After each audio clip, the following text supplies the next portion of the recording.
You're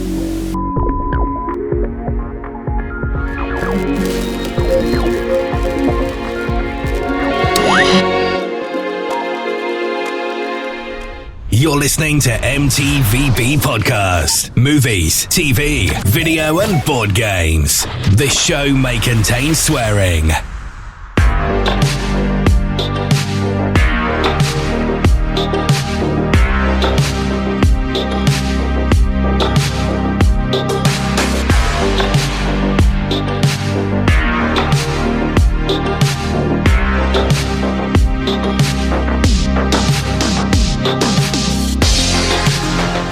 Welcome to a brand new episode of the M.T.V.B. podcast, the podcast that talks about my favorite subjects as movies, TV shows, video games, and board games. I'm your host Anthony, as well as most people know me as the Ant-Man, and welcome. This week's episode is a TV episode. We're going to be talking about our top 5 TV villains of all time, and I'm joined around the table by the guys that love to talk about TV villains. Introduce yourselves around that table, please. I'm Chris, and I'm back, and I like to talk about villains. Sounds like a problem. Can't top that. I know. Super Mario. And H, the man with 2 lists, every other podcast. Every other episode. So guys, thanks for coming on the show. Top 5 TV villains. How hard was that list for you? Hard for me, because there was a lot of cuts and a lot of Well, you said you'd like to talk about villains. I imagine there was a massive list for this one. There was loads, and then there was loads like, are they real villains? You know, like that. But they're the bad guy of that sort of program, and it's kind of like I could have gone on for ages. Same. I did go on for ages. I got pages upon pages, and like you, just cutting it down, whittling down until I've got the toothpick of my collection. So yeah, the toothpick of the it's gone from a log. It's a giant oak tree, and now I've got the toothpick. I imagine there's a massive honourable mention or dishonourable mention. Quite a few, but I feel that most of it is from one TV series. So I'm really concerned that I might have just there was a lot of baddies in one show. Wow, I'm intrigued now. The Bill. If I could remember anyone from the Bill, it would be amazing. D.I. Burnside. Is it? This should have been easy for me, but yeah, for some reason I found it very, very difficult. Yeah, a lot of villains, but when you really sort of boil it down to the grassroots, who was really villainous and who is just a bit mischievous? Yeah, because obviously when we say the TV villain side, we've picked the live action shows, haven't we? So obviously we'll do the kid shows one as a completely separate episode. Otherwise, then the list would have been way too hard for top 5 all-time TV villains of all time. No. Exactly. So let's divide up and do it for an episode next season, maybe. Yeah. So let's go with the questions then. In your opinion, what makes a great TV villain? I think it's personality for me, like the way they deliver. They don't need to be big and scary. That's what I like. They just need to be calm and a bit kind of evil, insidious, almost like a bit mysterious. Like, there's something about them. They're not loudmouths or like maybe one. Not the typical villain, basically. Not the typical villain. Like. Something. not like, campy and kind of tied to the railway track sort of thing. Yeah. So like, not wanting to take over the world all the time. When my list comes on, it'll become apparent of what sort of villains. That type of villain. All 5 of them like that. No, there's a few. Like you could say, he's not the most villainous or the most evil or the most sadistic. Okay. But, they are. I think you need to like them as well. That's it. These are the ones that I've sat there and I've gone, I really like, or like when this list became apparent, it's like, boom, they've just gone. Yeah. There has to be something of how much I've liked him in a show. I think you get like a crossover sort of thing, because there's those that you like and you kind of like, you know what they're about. Like if you use Thanos, like the man has a reason. He's almost likable in Infinity War, that first film, but then after that he just becomes like a non-entity. But in that first film, like, you appreciate what he's there for, and in some of them you kind of get that you like them, you like what they're about, you like their personality, the way they interact. And then there's others that they have this guttural feeling that you, from the minute they start being a horrible person or doing whatever they're doing, you have that guttural feel, that kind of poison kind of in you that goes, I hate them. I really hate them. So that I was going to say, you either like them or you love to hate them. Yeah. There was one. Very much so, and I'll talk about it at the time. Didn't make this list because there's someone else from the same TV series that topped that. I think because of and again, Chris talked about the personality type of this particular character topped the time. But I'll talk about it. But yeah, love to hate, definitely. Nice. Yeah, I think also there's some like of how they either present their art or their craft or their skill. Like, I don't think it would be one, but like. There was a lot of like series like CSI and like Criminal Minds where there's been an underlying serial killer or a long one. But like in CSI, they had the miniature killer. Yeah, there's less film of the week, and you had this long one that had been going on for years, and like the way she did the murders and stuff, like, but she made these little miniature recreations. It's very rare that you find it went on for so long. Stupid villain, isn't it? You find someone who has like a plan. They have this kind of, like you say, they stretch it out over time, and each time it gets worse and worse. Yeah, and you kind of like, and it's a kind of weird way. I really like this. And he was the first kind of villain for CSI. Yeah, he was the first long-standing one, and then you also had like the blue paint. Railing killer, and I think in New York was it, and stuff like, and the taxi cab. There's like so many long ones that didn't make my list, but I could have done a whole one on Note and Criminal Minds and stuff. Like, there's so many villains on that I did, or villain of the week. Episode. The old TV shows where they used to do that. Yeah, there was like those ones I didn't do, but I've had some fun watching those sort of like. Series over the years. Well, knowing what I've just learned about you, Chris, this is going to tell me a lot about what your list is going to have. Well, that's it. That's a villain, isn't it? It is. Absolutely. As well as it kind of, it's got to have a bit of all round for me. Nice. So Mario's kind of answered the next question. So have you ever watched a TV series with obviously multiple bad guys in it? Yes. Yeah. But multiple bad guys, obviously Mario has said yes, but to you two, multiple bad guys that you guys like as well? Well, yeah, I think that kind of just answers basically what I just said in those sort of crime shows where you have like a Monster of the Week episode. Even in Buffy and stuff, like going back in Angel.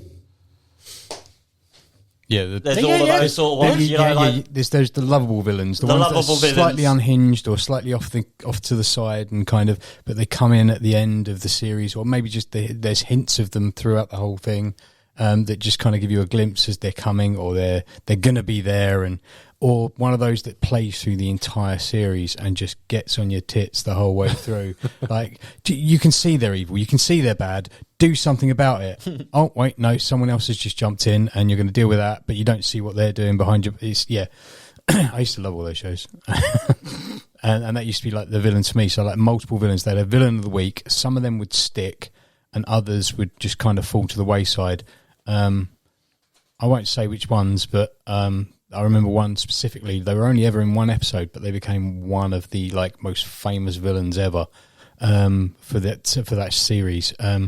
And like they're only in that one episode, but people still think about them, and people still cosplay them, and people still talk about them. Wow. As in, like they're that important. They were never that important to the show, in all honesty. But they're still a villain that kind of took over. Was that testament to the actor or the character? I think it's a mix of how it was written as well and the episode as well, how they appeared in the episode, because they do something unique to that series, because it was a very loud series anyway, and then they take something away from it. I'm intrigued now. They're not even on my list. I'm intrigued on all of them, and it's not even on his list. No, it's not on my list, so I'll bring them up at the end, unless, but you think you know what it is, yeah, cool, okay. But yeah. All right, so moving on then. Do you prefer the bad guy that always kind of reappears, kind of, well, you said, Mario, he pops up every now and then in an episode, or do you prefer one that likes to just stay dead, like he was that character that outstood, that obviously never came back at all? On one of my TV series, you never got the chance to get rid of them. Oh, really? Yeah. He just kept coming back. But do you prefer that though? Or? I like to. So if you started in say series 1, and there's your bad guy, and they're big bad, or not even a big bad, like they do 2 or 3 episodes where they're building a storyline, and then for whatever reason there's a demise, they go to prison, they go, something happens to them to end that story arc. I like the nod to them and then the sudden reappearance like later down the line. Right. But I like it done in a way that it's not kind of like we've run out of ideas. What do? We'll just bring him back. I like the idea of it's a well thought out idea, you know. It's done properly. Yeah, it's like we didn't have a story for them. Now we've got a story for them. Like we've built to something. We don't know how to finish it. Here's how we finish it. I like that idea. Just bring it in and bring in the big bad yet again, or make them a bigger character. So they've started small and then they finished big later on down the line. Not like bringing Emperor Palpatine back for just no reason whatsoever. Yeah, and then sticking him on a giant arm from, I can't remember the video game film where he stuck Magneto on the arm and he's jumping around the place. It's a well-known video game. Everyone's dressed and you go do missions with daggers that come out of your wrists. You're all the worlds. There's a Viking one. The Assassin's Creed. Assassin's Creed. Yeah. Why did that escape? So when my you brain? said Magneto, I was thinking of the comic book for a sec. You're No, talking about James Fassbender. Yeah, Michael Fassbender. Mark Fassbender. Yeah. Where they bring him back for that one film, and he's attached to that arm from that film, Assassin's Creed, just bouncing around the place. It's ridiculous. Ridiculous. What about the other two? Do you prefer the recurring bad guy or the one that just stays gone? Well, I know that on my list, like, if they died, I'm gutted. You know, like, I know it's kind of like, it's pretty much near. So you like the one that stays around them? I like the one, but it's got to play its part. It can't overstay its welcome, you know, or his welcome. It's got to be serious. Done properly, yeah. Done properly, not just like, I'm really intrigued about this, to be honest. I don't think we should roll the dice. You should just go first, to be honest. So much mystery around bad guys as well. I like a bit of both. Yeah? There's one on my list where when this character eventually met their demise, there was a bit of a redemption arc around them. And you kind of, much like Thanos, you suddenly realised what made this character the way that made them act the way that they did, and you thought, do you know what? It makes sense. It makes sense. Yeah, it doesn't justify or excuse what they did, but towards the end, you just think, do you know what? I've got in your headspace. I get it. So when they die, it's a shame. They deserved it. But it's strange. You grow accustomed to whether they're a hero or a villain. Sometimes people are still people, and even at the core of the story is always a bit of humanity. So I think I like the ones that hang about and cackle away week after week after week. You can't kill them. They're there for a bit of the 70s kind of ones that would turn up. There would always be a main character in the show, and they'd spar with the hero, and then you know it's going to happen again next week. And I also like the ones who pop up every now and then, and I like the ones who die. So, I think across the board, as long as, like we were discussing earlier, as long as the villain is a bloody good villain, I think it doesn't matter. Nice. Very last question before we do our top fives. Back in season 1, we did a movie villain episode, the top 5 favorites of that. So my question to you guys is, do you prefer the TV or movie side of villains? I think movie ones are less developed. You've got an hour and a half to develop a nasty villain. There's less time. Yeah, and there's very few people in movies villains that kind of stick around, in my head anyway, or that you kind of have a kind of a feeling for. Like, Thanos I use all the time, but Thanos is one that's from the comic book, so it's easy for me to kind of go, he's actually not that bad a guy, he's just misguided. But there are others like that in films as well, but you don't get long enough to be with them. When you go to a TV show, you can have half an hour with that person and they make a big impact, or you can have 13 hours of constant them where they're in almost every other episode, or even more than that, because they're the villain the whole way through the entire run. 7 series or whatever it is, and an hour each episode. I'm not even going to work that out in my head because I can't do that math without a spreadsheet. But I love how you can, but just not without a spreadsheet. Well, it's easy. I can just put it anyway. But that kind of, they're there for the entirety. So you see their kind of their rise, the full arc of that character from why they are the way they are, to how they become the way they are, to what makes them who they are, to then kind of they either finish as a hero, an anti-hero, or you hate them even more by the end of it, and you're happy that their demise, or you're unhappy the way it ended because they just got away with everything. I'd probably go for more TV because I would say like a 10 to 1. Like more shows I watch, I'll binge loads of shows, and then there'll be a few movies that I'll watch, and like so, I kind of like more villains in TV shows, but some of the if the villains are done right in movies, they're just like. I mean, you get Charles Dance in Last Action Hero. Yeah, you can't beat that. Honestly, I tell you that. It's pretty damn good. What a guy. Such a film. Literally, when he comes out, I just shot a man. I did it on purpose. But there's so many good TV show villains, but then there's a lot of trash villains in TV shows, And I don't know if you see the new Roadhouse. Yes. No. I was kind of expecting a bit more. I was expecting better things from McGregor. I love this fight. I just can't believe you were expecting something out of him, to be honest. I just don't know why it needed remaking in any way or form. I know there is a market for remaking films, but just let him not talk that Irish. film. Yeah. Just when are they going to remake Dirty Dancing with Jake Gyllenhaal? Now that he's all jacked, that'll be the funniest thing in the world. That will be the next thing now. It's just going to remake all of Swayze's film. movies. Yeah. I really hope they don't remake Next to Kin because that film does not need remaking. That is amazing. I love that film. Give it time, mate. Give it time. Right. So I guess we'll move on if anyone else got nothing else to throw in for TV villains. We go straight to top fives. Yeah, let's do it then. It's time for a top 5. So let's do the normal then and roll the 20 die. Shall I go first? You go first. Yeah, You got it in your Let's hand. go. 6. That's quite easy. Come on. 15. Should we say 15 for Howard? Go for it. 10 for Chris. And then 20. So Mario goes first. 20. And then we go clockwise from Mario. This is where Mario ruins everybody's list. This is it. Screws it up. You were so close this time. I thought the 15 was guaranteed, mate. You see, I did make an effort with my dice throw because I wanted you to get higher. I know. But anyway, there are a shit ton of TV villains out there. If we don't mention yours, you should have been on this episode or get your own fucking podcast. Number 5. Number 5. Okay, Mario, let's ruin someone's list. This is going to be fine, okay? It's going to be fine. The first one, I'm going to start soft and we're going to build, okay? We're going to build. We're going to build. We're going to build. Going to build a wall. No, we're going to build. So I'm going to start with a TV show, and I'm changing the position where this was in my list because I realised putting it that high up probably wasn't the best. This is a TV show and an actor that really I admired all the way through my teens.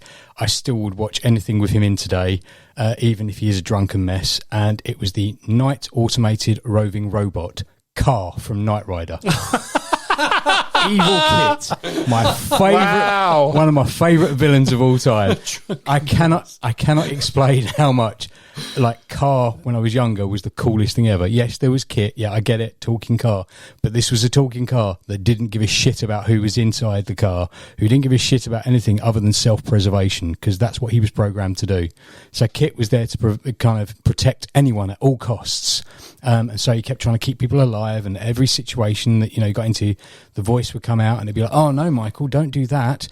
Car was like, fuck it, you're going down. I don't give a shit.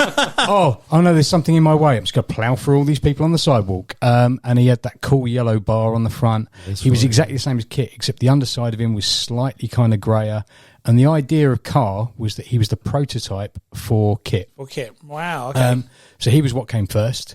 They decided that actually it wasn't a good idea to program him for self-preservation, despite the reasoning being that he would protect anyone that was inside the car. So he was supposed to protect the Michael Knight analog that was going to be the driver of Car.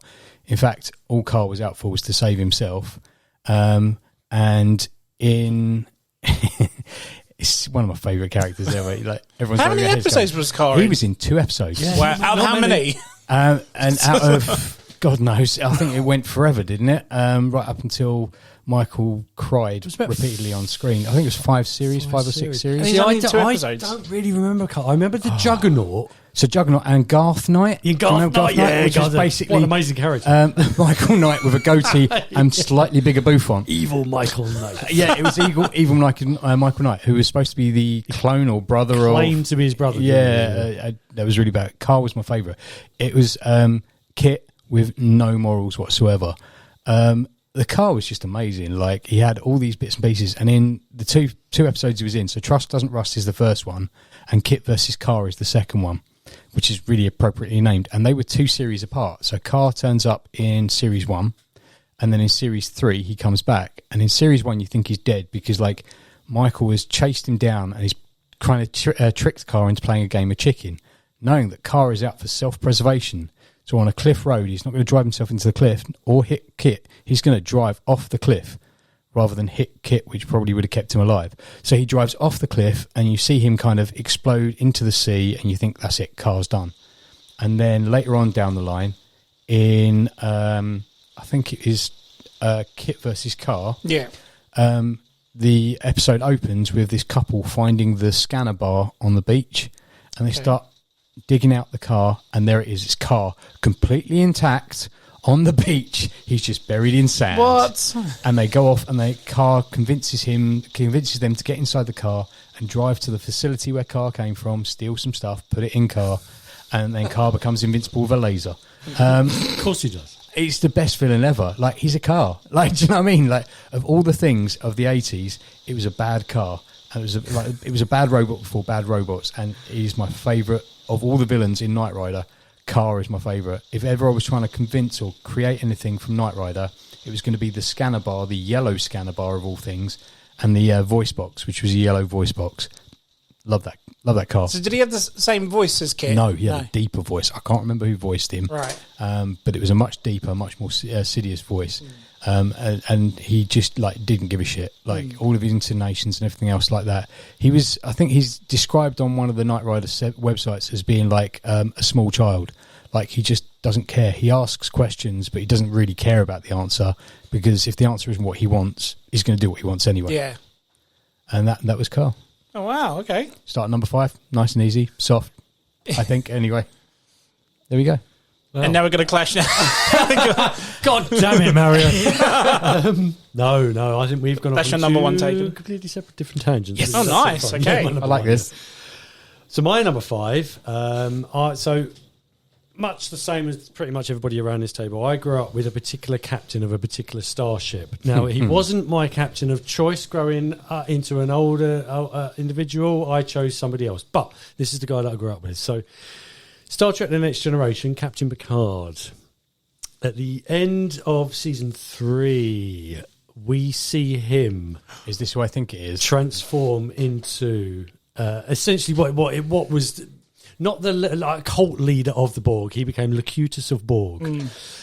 I've chosen Locutus because it was against everything that Picard stood for, was to be turned into this machine, this I'd like to say mindless, but I mean, theoretically, he knew exactly what he was doing, although he was under control of the Borg. But he went against the grain of everything that Picard stood for. So for that very reason, that's why he was the epitome of a villain at the time in Star Trek. I did think about characters like Q. I thought about Q. Q was going to be on my list as well. Yeah, absolutely. And I mean, I love Q. I mean, Q is a fantastic... I hasten to say villain because, I don't know, he's just so likeable. He's more like an anti-hero. Well, he's I think his analogue is Mixel Pitlick, isn't he? Like, yeah. Yes, yeah. That he's just a kind of sprite that comes along and causes mischief. And because he wants to. Yeah, and the whole... Because at the very first episode is him putting everyone... the human race on trial. Yeah. And then it comes back later on. He goes, well, you were never off trial. The trial never ended. No. And what's very interesting is that the trial never ended even through into the end of Picard. Picard. I thought that was brilliant. Yeah, absolutely amazing. Yeah, you finally made it. But, I mean, that was Q. I could talk about Q all night. But, yeah, definitely Locutus of Borg. The pure reason is that we all fell in love with Captain Picard. He was the man, even though I still root for Kirk. But, yeah, Locutus. So the unveiling of this man that we all adored, and all of a sudden, he, against his will, he was forced to fire upon his own ship, kill his own friends, essentially go out into Federation space, and then take out the rest of the Federation starships and make its way to Earth. Well, I mean, that was the most villainous thing for me at the time. Absolutely horrifying. But yeah, Locutus, I think. And what a cliffhanger to an end of season Yeah, it as was. well, wasn't Mate, it? I remember it seeing was. that ages ago. It was like, I what? I mean, now we watch the Locutus 2 of Borg. episodes Yeah. together, and it's just one story. Oh, yeah, But you forget that it was the end of season 3 going into season 4. Iborg, isn't it? Is it Iborg? Yeah, Iborg. Yes, Iborg, yeah. And I love how it comes back in First Contact as well. Best of both worlds. Best both worlds. Sorry, That's best of the both one. worlds. Sorry, yes. Yeah, it Yeah. does. Yeah, but I mean, Locutus never leaves him. So this is the point I'm trying to make: is that this character, it's essentially a one and done villainous character, was never done, because the whole time you've got Picard throughout Next Generation, And there's every, other appearances. and every time they meet the Borg, isn't it? They refer to him as, I see you, Locutus, and it's always Locutus, never Picard. No, never Picard. From that point forward, he's always known by Borg characters, Yeah. even 7 of 9, as Locutus. Locutus of Borg. Yeah, and I think that's the most chilling thing about it, is that he had lost his humanity, and that was the encapsulation of the whole Picard series. The Borg run through all 3 seasons of Picard, and Locutus never left him. So it was the fact that this villain was chasing him his whole life until the conclusion of the final season of Picard. And yeah, for me, I wanted to try and choose. I'm very heavy on science fiction. No. Star Trek was inevitably going to feature on this, and I thought, it has to be Locutus. Nice. Do you want to know a little fact about the Borg? Please. I've taken John's position. Did you know that? Did you know that the Borg weren't actually supposed to be the big villain that they became? It was supposed to be the Ferengi, and when the Ferengi weren't seen to be as villainous as they were, or expected to be, they went, "We need a big bad." And that's where the Borg came from. They were like, "Oh, we need some sort of insects or some sort of kind of insect type race that will kind of, and bring people together." And that was what the Borg were born from, like this idea of an insect race that took everyone together. But what a big bag! I mean, the Ferengi, they ended up being comical. Yeah, 100%. It owns a bar in Deep Space Nine, for God's sake. You used to call people, you fat Ferengi. Yeah, there's another TV show that I shall potentially talk about on this list with another type of character, very, very similar in its ideal to the Borg, about assimilation and conversion, and being seen that anything outside of the Borg was impure, and it needed to be made into the image of the Borg. So yeah, what a great character. No, I didn't know that at all.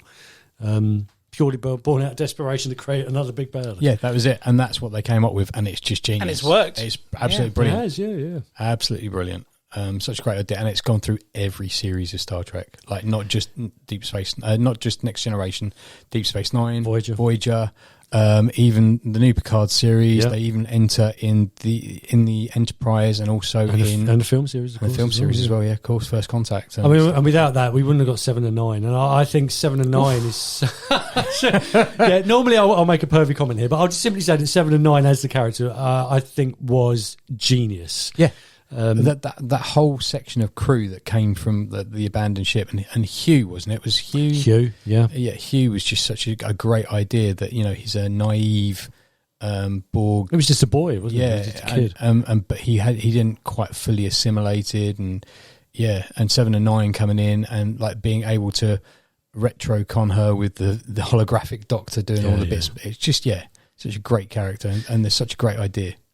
I mean, the Borg. I could have just easily said the Borg as the villain. I thought you was, but then when you picked Locutus itself, I was like, wow. And I've not sold it very well. I think basically when you look at the conversion of Picard, and but that was the epitome of the Borg saying, "We have just taken your humanity." But it wasn't just the humanity, wasn't it? Because it was Earth's or the Federation's best captain, the most the last line of defense. Yeah, the last line of defense. He had all the knowledge of everything. So many of the maneuvers and stuff, with like the Picard maneuver that they constantly talk about, that nobody ever actually explains. They kind of get 3 seconds into it, and then it fades out to an episode or It's like something. the Kobayashi Maru. Kobayashi Maru, yeah. Never talk about that. And like they go through all of that, and they've taken the best strategist that we have, and one of the best captains, and they've taken all of his knowledge on board. How are you going to beat that? It is. They, like I say, the last line of defense is what they've taken from us, and the humanity, but also like a person that personified all of that and the knowledge that we had, and they just turned him bad, so bad. Yeah, what he So said. bad but good. What he said. Is it Cutest of Borg. Yeah, very good, sir. Good pick. So what's on your... No, I'm only joking. Not tonight, my Not friends. tonight. Not tonight. Right. Fucking hell. Let's try and follow those last two. Right, mine's going to be short and sweet because he is literally just on 1 episode out of 4 seasons. So the TV show is Banshee. Oh yes, And my pick is the albino. yeah, he is.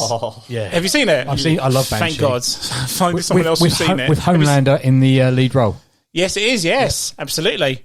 So this guy pretty much, if I was, stuck in a prison with this guy, I'd shit my pants. I really would. He looks like Prometheus. Yeah, he does. He does. He looks like have you seen it? Yeah. Oh, you've seen it as well, yeah. So I love the fact because I think he appears up in episode 6 of this series. But throughout the first 5 episodes, our protagonist Lucas Hood, is always having these dreams about this man and like how he's affected him in a past life. Somewhere he's obviously been in prison with him before. To the extent of the show, if no one knows what Banshee is about a guy who gets out of prison, comes to the town of Banshee to find his ex-girlfriend, and takes the role of the sheriff of the town because the sheriff has an accident, dies, and thinks, no, I'll take his identity and stay. But the sheriff hasn't established himself in the town yet. Exactly, yes. So, he's literally new on the job, isn't he? Yeah. So, long story short, he ends up going back into the same prison, which is... I've got this written down somewhere... Riker Island, and obviously the girlfriend's dad is, very much not liking this guy, so he pays the albino to make his life a living hell. And he's got that condition where he can't go out in the sun or anything. Porphyria. Porphyria, that's it. And he's a very privileged inmate of this prison. So he's got people holding his umbrellas for him. He's got people feeding him and stuff like that, whatnot. But to literally survive every day in this prison, Lucas Hood has to pleasure this man to It's so weird. It's to stay alive every day. He has to do something to pleasure this man, and he's built like a brick shit house and everything as well. But I believe probably bigger than the Prometheus guys, really, isn't he? A tank. But he's got these. It's like a line out of Jaws. He's got these dead doll eyes, like black eyes, and just like very chilling and very like cold. He's got the eyes of a violent caged animal, as Kevin Smith would say. Yes, exactly that, yeah.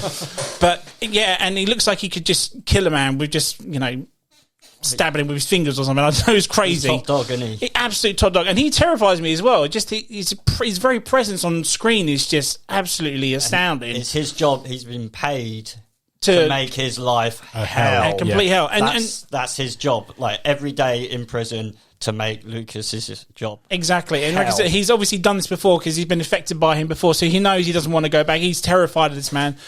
Long story short, he gets his comeuppance at the end, but just for an actual character, because I've unfortunately during Christmas last year I was very sick, so I thought I'd rewatch Banshee. I hadn't seen it for a while. I was back on Sky, and I remember this episode specifically, and I'm just like, he had to go on the list. If we were going to do a list, he would have to go on here. If you ever look him up on Google or something, he's just absolutely terrifying. I've never mate. seen Banshee.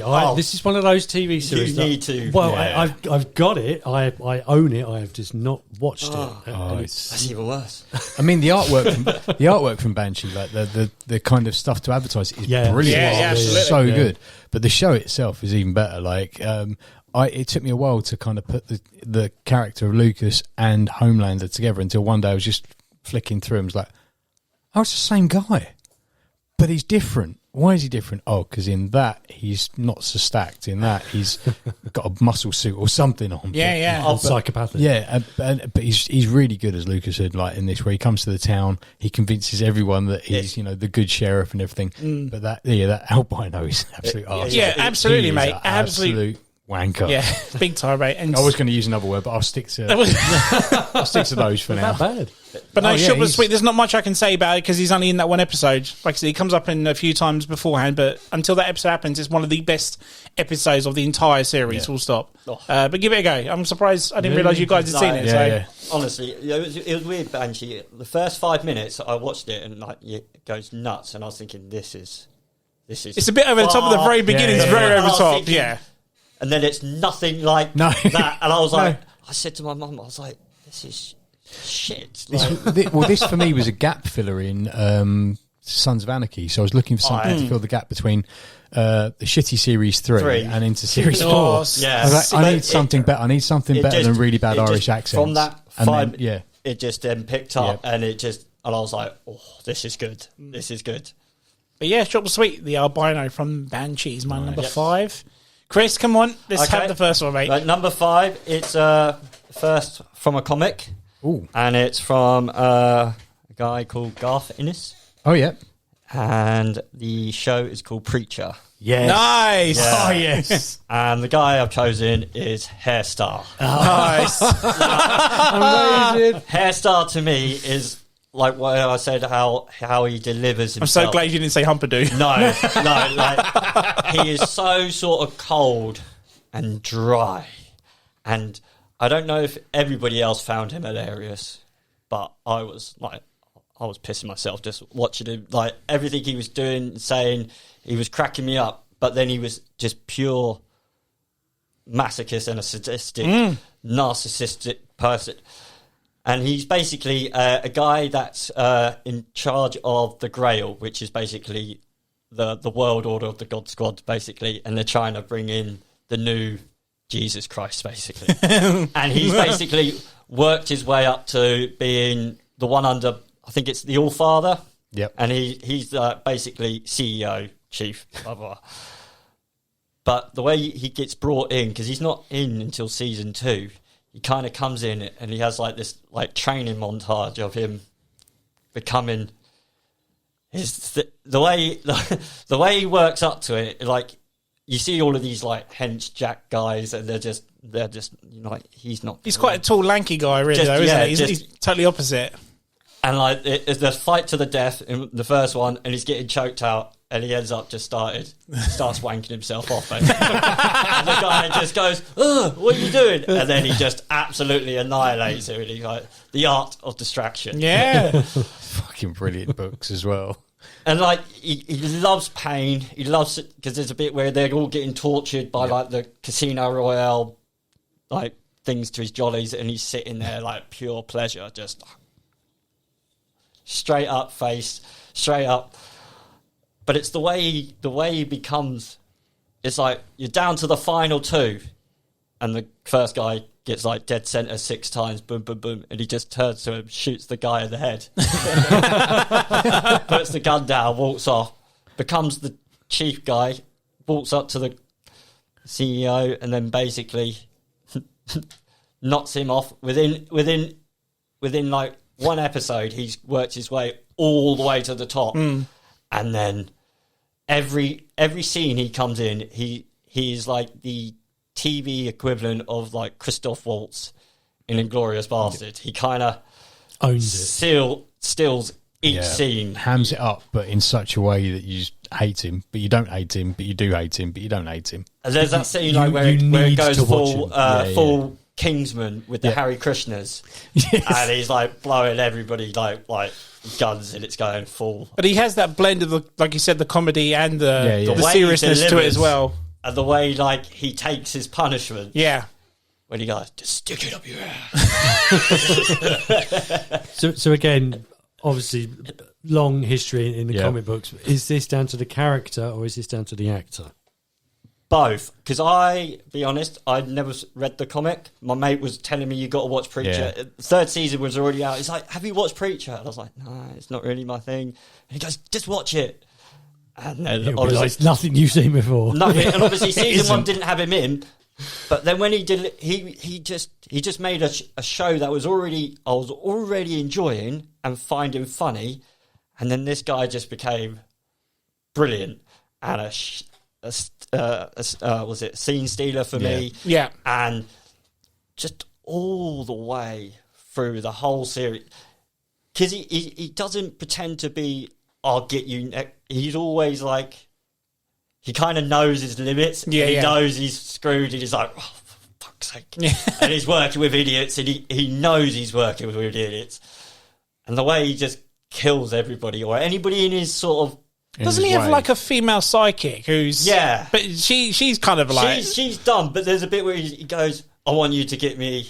I want a rape fantasy. Yeah. He goes, I want people to come and say, and I don't want to say no.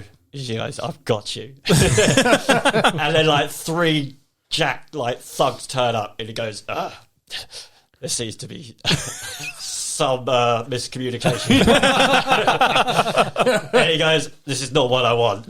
And then he takes it like a pure champ. But that's how he works out the next sort of scene, and it's just... I'm just finding this so funny, and it's just one of these characters who's just always. He's one of the underrated from that series characters. 100%. Because I watched Preacher on my own, and I wasn't watching because my mate had already watched Preacher, so I was kind of trying to say, "You remember this bit?" I'd never watched it with people, so you could bounce. Yeah. It was just me enjoying hairstyle and everybody else in Preacher because everybody else is cast perfectly. Yeah. Like I don't know, but apparently he's pretty spot on to like what the comic is. It's pretty. I mean, the comic is written in a similar style. It's just not translated this scene for scene on screen. No. But the way they've done it on scene is just the soundtrack of Preacher and like the sound, the fight scene music is just it's brilliant. But apart from that, Harry Christian, there's many times he goes off on one, but he's not the pure fighter. Yeah. It's the way he delivers his evil sort of plan, you know. And that's what I mean about, like, you know, if he'd gone early, I'd have been I'm gutted hairstyle. Yeah. He lost to he lost to season 4, doesn't he? Yeah. So no, hairstyle. But that's not bad for a villain that comes in the second season, episode. not the first. No, and it just he doesn't try to be. But he's just pure evil. Yeah, you know. But he's pure evil, the head of the... Because he's talking to the guy and he's like, are you a Christian? And he's like... And he's trying to work out. Yeah. And he goes, for this expedition, I am. Is he the guy who gets shot in the head but skims the top? Yeah, and he's got a butt head. Yeah. And then he goes, leave the hat off. And he can never wear a hat. He can never wear the hat, can he? He's like... Amazing. Yeah, he's just funny, and that's the reason I like him, and that's what I meant when you said a bit camp. I was like, well, he is a bit camp. Oh yeah, but the way he delivers evil. Yeah, he still delivers Some bad. of the best villains have that pantomime edge to them. Oh hell yeah, and that's what makes them so. I won't say likable, but and relatable in a way. Yeah. Nice. Anything else on that? No. Let's do it then. Number 4s. Number 4. Back to Mario. Which one are you going to clash with now? I'm hoping none of them. But here I'm going to go with. I'm going to go with a comic book show. Okay. It's probably something that everyone's going to look at me and go, really? And it's from Jessica Jones. Oh. And it's Kilgrave, or Purple Man, as he's known in the comic book. That's David Number Tennant's 6. character, David right? Tennant's character. He was my cut, like the one Who's your number 6? He was the one that I was, really... You got close, mate. I know. So I don't know if any of you watched Jessica Jones, because I know a lot of people... A long time ago, so I remember it very well. Yeah. So this show made me feel really uneasy for several reasons. One, because it deals really well with domestic abuse and abusive relationships. It also deals really well with the cause of people that are causes of domestic abuse. Kilgrave, if for anyone that doesn't know, is a character in the books who has mind control. He can make people bend to his will and do whatever he wants.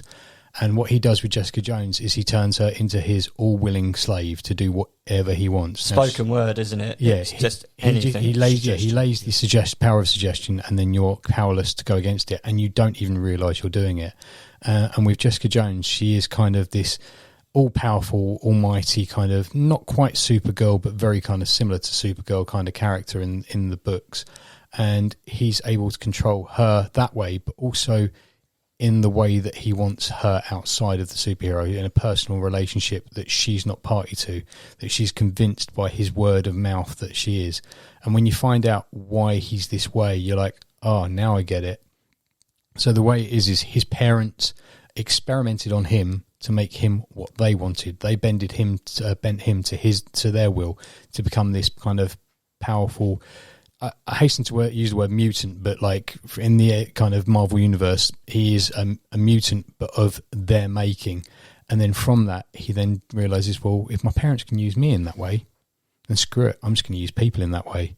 And he causes people to kill themselves. He causes people to pleasure him and follow his will. There's a whole thing that deals with alcoholism as well, that he's the cause of Jessica Jones's alcoholism, because she realizes in healing herself the way she can that actually he's taken full advantage of her mentally, physically, and in every horrible way possible, doing things for him and doing things to him, and like it all affects everyone. And I find this, like, he had me feeling like not only just sick, but just kind of like almost spitting at the TV every time that he came out with a suggestion, and every time that she would say something that he'd made her do. And then the parents as well on the back of that. And yeah, he was just such a horrible, horrible villain in the big world things. And it made him more evil than some of the shows that portray this directly, because it was using kind of a softly approach, but it insinuated a lot of what he'd done and what he'd performed. And he even at one stage gloats about it, going, you will be powerless, you won't be able to do anything. I can tell you to do this and you'll just do it. And he knows it and he uses it to his advantage, and he's just a vile human being.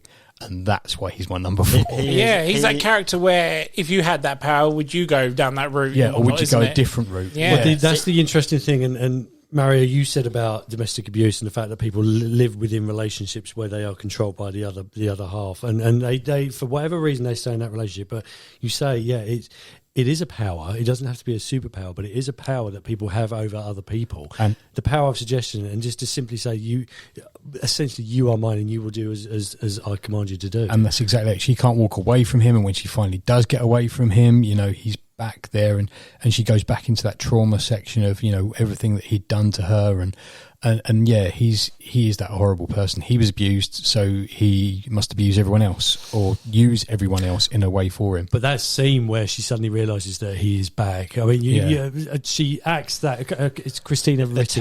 She acts that out, Christina Ricci, so perfectly well. Yeah, she does, and she plays the alcoholic victim, the mentally disturbed. Her best mate is worried about her, and she's just falling to pieces.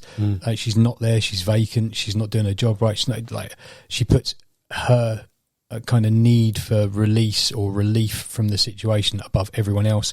Like proper plays that victim. That victim that's holding it in as well, not the victim that's kind of playing it out to everyone. Like the victim that's holding it in and just closing. Internalized. Yeah, and she does that so well, and it's all caused by him. So, because I had never heard of him before. So my first ever introduction of Kilgrave was Jessica Jones. Same. Now, for me, anything with Tennant in, I'm instantly going to watch it, sort of thing. And he doesn't often play a bad guy. He started to play him more now. Yep. But he played such a bastard. Well, this was his first villain as well, wasn't it? Was it? Yeah, it's such a bastard. And, it was one of those ones that it just, like you said, he's a friendly Johnny man. He just stayed with me to, He just sits there, doesn't he? On the list, he's 6. There's a ball of hatred that just sits with you for this character. Like everything that he's done and everything that he says and everything that he kind of produces, he just sits this ball of hatred for him. This is what goes back to do you like the likable ones, or do you like the ones that really make you want to hate them?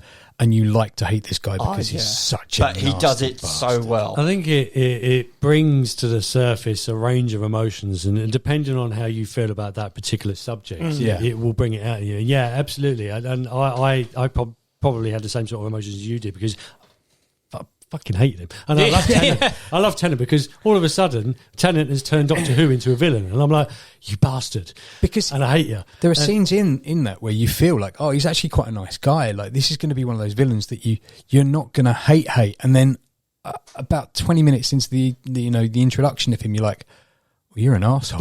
You're the biggest arsehole I've ever met. Unequivocally, I don't like her. Yeah, and you just don't care. What's he do to the vendor?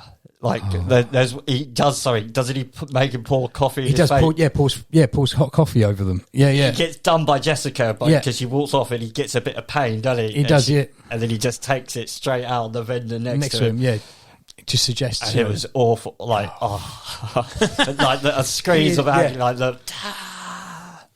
Yeah. That is my number 4. Yeah, Purple nice, Man, mate. Kilgrave, nasty bastard. It's a good pick. I was I remember gutted him that being he the didn't come out. back. Like they. Well, he hasn't come back. You know, it was like. He probably will. It's comic books, you know, but Yeah, nobody dies. no one died. Even after being shot in the head. Yeah, No, that's it. What a power. yeah absolutely. Yeah. Anything else on Jessica Jones? No, that'll do.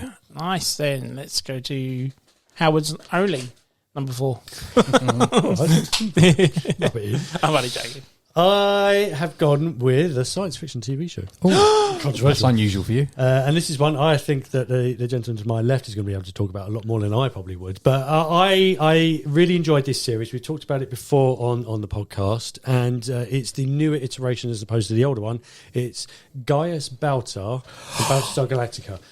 Yes. Now I sit Gaius, The newer version. the newer version, yeah, because the old one, the character was called Lord Baltar. It was. That's right. He was a bit one-dimensional. I mean, when you watch the old series, it's very entertaining. It's a little bit comical, and the guy played him very well. But yeah, he was very, very 2D in what he had been In the tasked to do. 70s one, yeah, definitely. Yeah, he was just a minion, basically. Yeah, he was, the reptilian Cylons had basically said, "Yeah, you will do our bidding.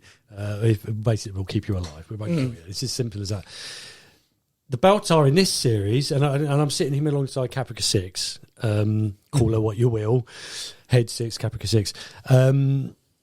Yeah, very.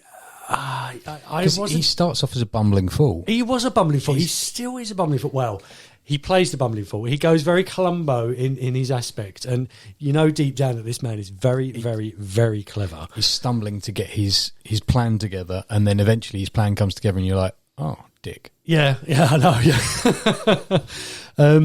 But yeah, it's a slow formulation based on a series of unfortunate events. And it's the realization that he's struggling to sort of gather together the pieces of his life. So Caprica is destroyed.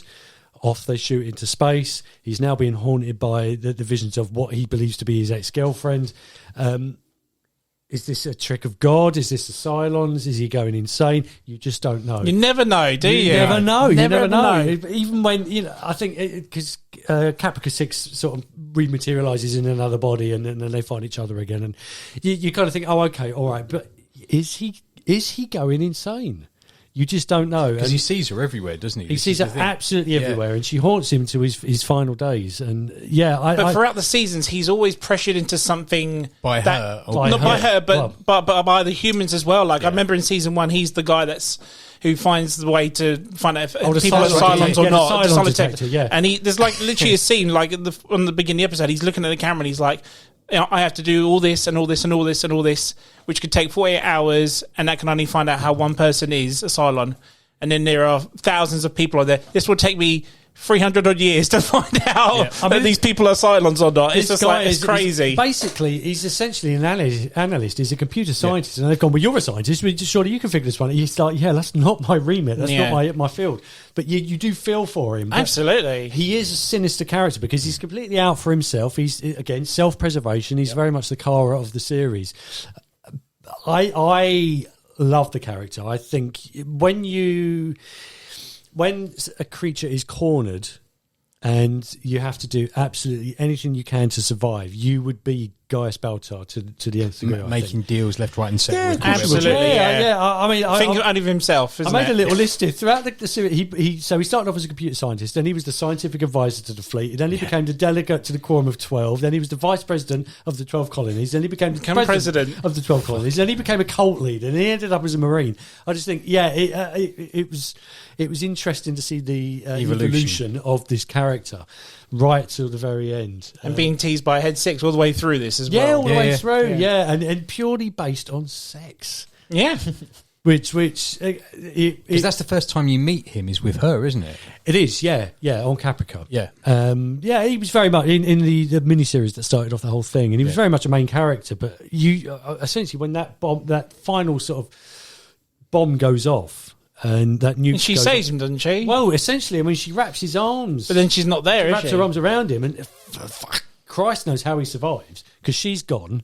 Yep. So either she absorbed the whole blast and allowed him to survive, or again, is he going mad? What the hell was Had going he on? saved himself and it was just her? Yeah, Yeah. yeah. But I just think being a fan of both series and watching the comical pantomime version of Lord Baltar, and then you've got this character who is worlds apart.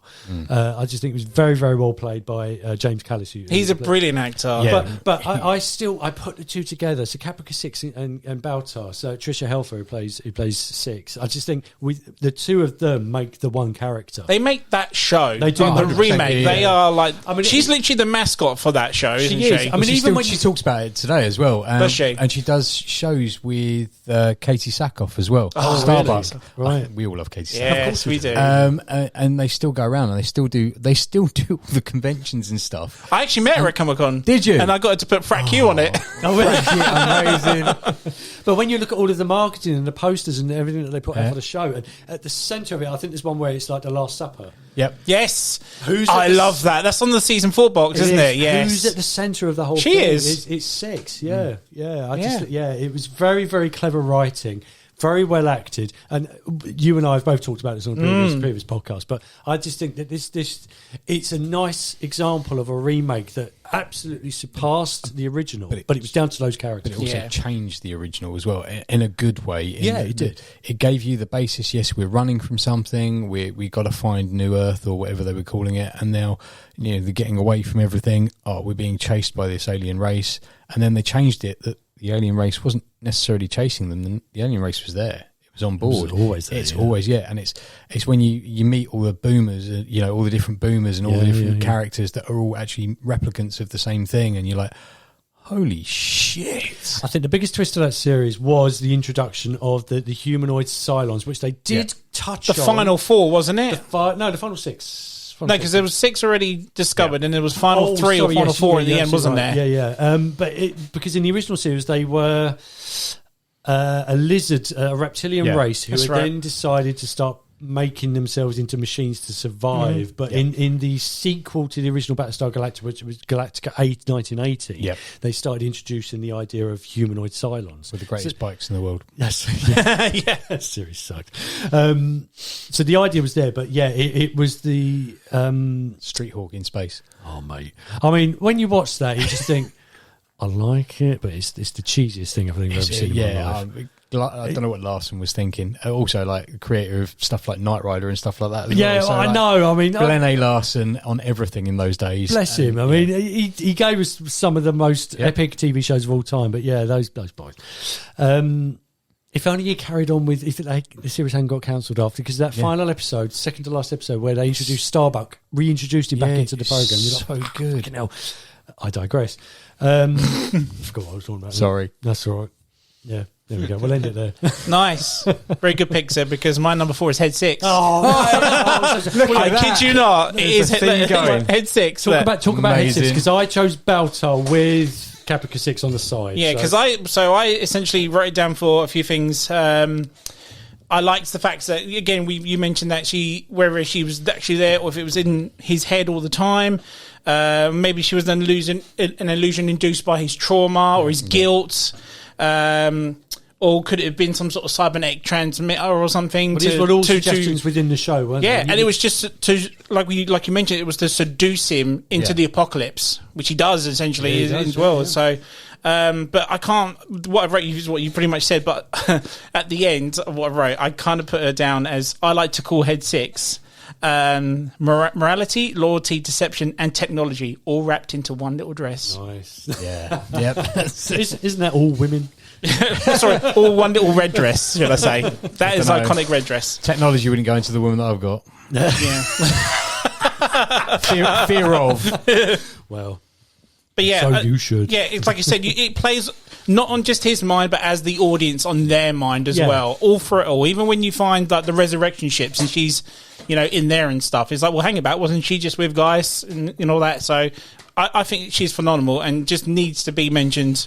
It's really weird how you pick guys and I picked her. I've got a confession to make. I love Battlestar. I love the first 2 seasons of Battlestar, and then because I couldn't get hold of it, I never carried on watching it. No. Yeah, so I have never seen past 3 and 4. 3 and 4, no. Season 3 is my favourite. And I love season 3. I keep hearing this, like, it's really good, and I tried to pick it up because they had it on Amazon for a little while. Did you ever see Supernatural? Yes. Do you know Crowley? Yeah. So he was in Battlestar first. Obviously, Mark Sheppard, I think the actor is. Yep. He's in everything. He's he was in this beforehand. So he plays, I think, a lawyer for one of the characters. I think it's for Gaius. And I think he's like a phenomenal. He should have got like an Emmy or something or whatever it is, a TV award for that role. He was fantastic. If you pick a modern day science fiction TV show, he's been in it. Oh, is he? Yeah. All right, okay. I didn't know from Supernatural. Firefly, Doctor Who. Oh, of course he's in Firefly. Of course he is. he's been in Yes. everything, yeah. Didn't even think of that. Yeah. Yeah, good shout. So yeah, your guys to my head 6. Good pick, sir. There we go. Go on in. Okay, bringing it back down to Earth. Quite literally. Literally. Now we're going over to... Or is it New Earth? No. Old Earth. We're going over to Harlan, Kentucky. Ooh. And we are for a show called Justified. Yeah. Is it going to be? Yes. Is it going to be who I think it is? Please. Well, I had 2 choices in it. I was umming and ahhing, but I've gone for Boyd Crowder. Yes. Is this the Timmy Olyphantastic? Yeah, Timmy show? Oliphant Fantastic. And so I was umming and ahhing between him and Limehouse, but Limehouse isn't in it. Limehouse isn't in it that much. And also that it much, doesn't but have that much of an effect. I really enjoyed his delivery of being... Yeah, Walter Goggins. But Walter Goggins in it. Yeah, Nice. Your man Goggins. There we go. Mate, he is so good as the hick with intelligence. redneck, white supremacist. The way that I like this is because it's basically a whole collection of perfect storm. You got good writing, you got great casting, you got a great character. You got a show that never repeats itself. And the chemistry between Oliphant and Goggins is brilliant, and it's that's made me like the reason, because he's nothing more than just a town hick. He does it. He's a mouthy bastard. He's a mouthy bastard. He does like stick ups, drug deals, the bombings. It's when you first meet him, and he's basically blowing up a church with a bazooka. Oh wow! Yeah, not just like blowing up a church. He's literally on the back of a truck, and he yells "fire in the hole" and fires the bazooka off towards the church. And that starts him off on who he is and what he is. He's a sledgehammer trying to put up a picture.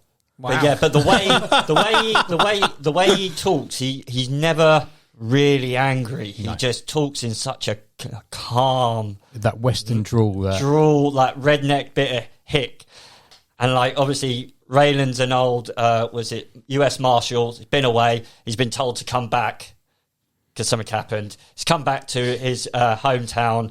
And obviously, he's basically an old friend / he got into trouble. He went down the law. So, yeah, they both work with each other. So it's a mining town. They both work with each other down the mine. Their dad worked with each other down the mine. There's a whole family thing. And when he comes back, he's told, Raylan's told, you've got to go find Boyd because Boyd's a bad boy. And you know Boyd. You know what he's going to be like. You need to go sort him out. And that's where he goes. And Boyd is just... He is... what is he? He's a redneck gangster, and he's so good because he goes from literally being the guy that steals your mum's purse to the guy that's stealing from the bank where your mum was about to drop her purse off. Like, he's so intelligent and so smart and so I'm so glad because he's on my my honourable mentions list, but didn't quite make my list. But there's a bit where he starts to get he like. Pretends like you don't. You kind of go. Pretends like he's seen God, and you don't know who he. But he takes it really to heart, and Raylan's like you're just talking shit, But the way he delivers this new persona while still doing crimes. Yeah, everything's under the banner of God. So he's like robbing a bank. Oh, it's for the church. Is he in it through the whole series? All of them. He plays a big part at the beginning because he's like the big bad, and then he kind of edges his way in between kind of series. So he's one of those background.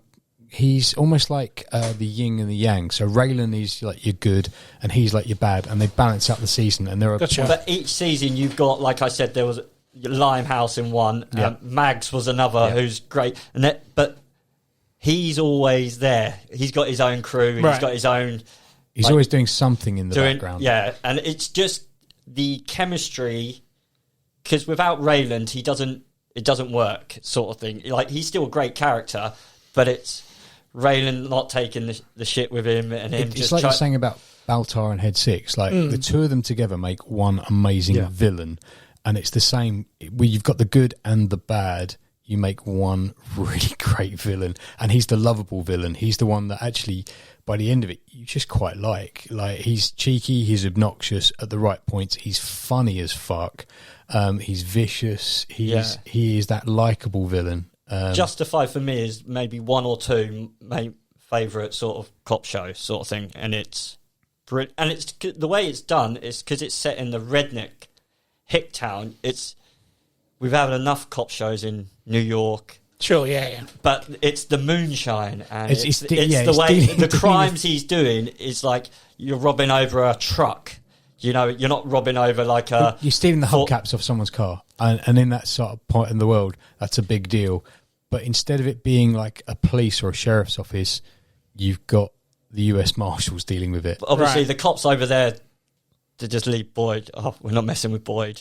You know, it's Raylan, who's the US Marshal's got to come in and sort it all out. He's got to deal with it. Yep. But yeah, definitely brilliant watch, and even the new series.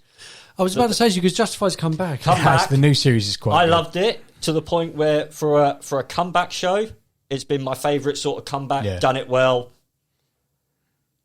and it finishes well. And as well. it ended brilliant for me. So did it not end with the last series very well then? And they fixed it. The way Justified wrapped up and Timmy Oliphant said, "I'm done." Perfect ending. Yeah, great sort of. It closed it. It changes the character as well. The new remake changes it, and you realise that the comeback, the return, it's a different him, and it's an evolved him. So, you know, like sometimes, like it's like Picard essentially. Like Picard is now an old man who should be retired, but he's still trying to live his heyday. This is different. This is him coming to the end of his retirement. 20 years on, he's a bit older. He's not. His daughter. He's got a daughter that he looks after, or he's supposed to look after. Way back when he was all job orientated, now he doesn't give a shit. You know, he is the Bruce Willis of it all. Because Raylan's not straight. He's rogue. He's pretty much he bends it to his. He will never draw first, but you will never draw quick enough to kill me. He was like everyone tries, but I'm going to get you. And he's like, just try it. Everyone has tried it. Always ends in a gunfight. And it always ends in a Raylan gunfight, winning. and it's brilliant. Anybody hasn't watched it? It's the definitely worth a watch. Yeah, the whole premise is the phrase from American Police: "Justified kill." Yeah, and the justified kill is they drew first. That's all he says. It was justified. Did you shoot him? It was justified. This is one of those programs where when it was on very, very early on, I dipped in and out. Never really. It's an easy show to do that with. Yeah, because you can just pick up an episode and just because there is villain of the week, but there's also like that overarching storyline that goes in the background. Because my mum. Because it went when it was Sky and it was like one TV per household. My mum sort of had it from 7:30, so it's very hard to binge a whole season within a few, in less than a week, sort of thing. Yeah. Whereas the moment it came onto tablet, Sky Go, everything's there, and it's literally. It's on I'm so glad I watched it. It's on the evil streaming service, Disney Plus. Oh. Yeah, so Justified and Boyd Crowder. Nice. Anything else on Justified? Watch it. I definitely am after that. Number 3's. Number 3. Back to you, Mario. Okay, so this is going to a series which everyone hates the last episode of. And so I'm going with Ramsay Bolton. Nice. The bastard of Bolton. Fucking psychopath who... He's probably the second man in this world apart from Sean Bean that says the word bastard really well. Yeah, bastard. Yeah, he is just so fucking nasty. Yeah. And I did, when doing research for this, because I watched the series, I've heard the name Ramsay Bolton. I'd known him through the series, like as being that horrible boy who feeds like his enemies to the dog, and reek and all that sort of stuff. And then when I read his backstory, I'm like, oh, no wonder he's a git. Yeah. He's just horrible, like 100% horrible from the minute you meet him. And you think, oh, cool, a new character. And then he does what he does. And you're like, oh, an arsehole. Just what we need in this. Another one. Someone else to hate. Okay. But he does everybody. He pretty tricks much everybody. The first time you meet him, you're all like, oh, yeah, go on, lad. Yeah. And then what an arsehole. And then by the end of it, you're like, thank fuck he got his comeuppance, because I can't deal with this trauma. He rapes, he pillages, he feeds strangers to the dogs. I believe in the books he's a necrophiliac as well. He killed his own mum. He killed his own sister. And his own sister, yep. Isn't he the guy that cuts the other guy's dick off? He does. He yeah. cuts Reeks. while eating a sausage. Yeah. He is just not a nice boy, because that's what he is. He's a boy trying to be a man. And he just takes what he wants and leaves kind of nothing but chaos behind him. His backstory is that his dad basically invoked the right of first night on his mother, but below the swinging corpse of his father. So he had his dad hanged because his dad didn't tell him that he was married, and so didn't allow the Lord of the Realm to come and take his pick of the woman. And because of that, he hung his dad and then had his way with his missus underneath the hanging corpse. What a bastard. And then you wonder why Ramsay Bolton turned out the way he was. Why he was a complete and utter bastard. I think he's just fucking evil. Yeah. Absolutely, mate. So I said I started soft with Carr. I went to someone horrible, and then I've gone even up a little bit more to. He was an honourable mention for me. I'll give you that. So he is an absolute, he's an angry little man with serious issues, and he causes the Battle of the Bastards in season 6, isn't it? Yeah, he is indeed. Yeah, and he is, like I say, psychopath, evil personified. He does it so well, the actor. Like, he just comes across as someone that you just really want to punch in the face if you see him in the street.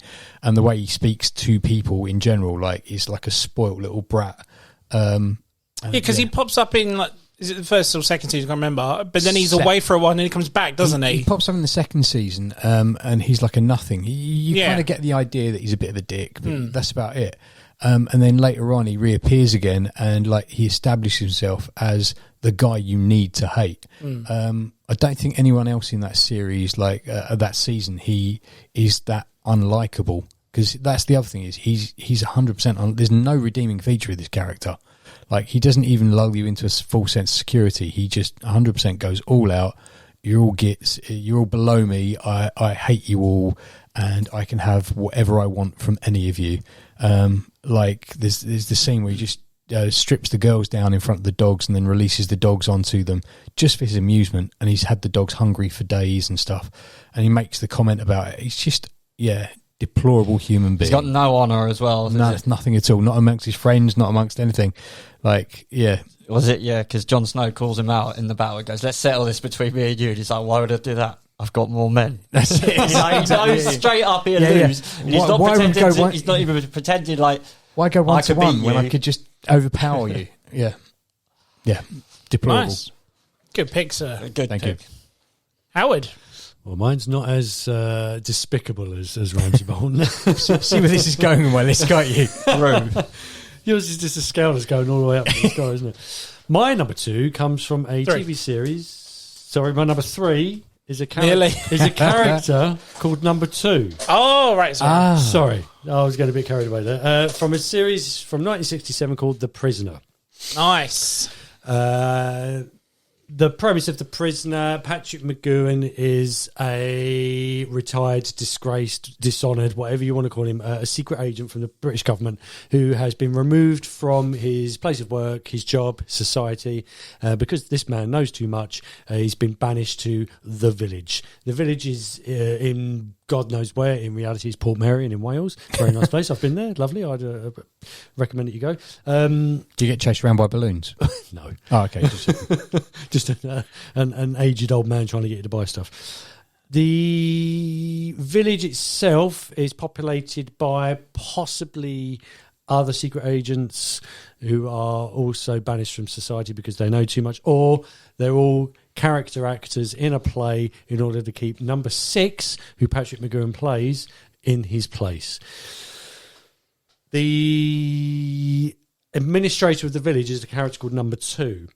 Now, number 2, basically through the course of 17 episodes, is played by 19 different actors. What? Yeah. Yeah, you never get to say. Well, I say you never get to say number 2. There was a number 2 that appeared in 3 episodes because he was so liked that they brought him back again and again.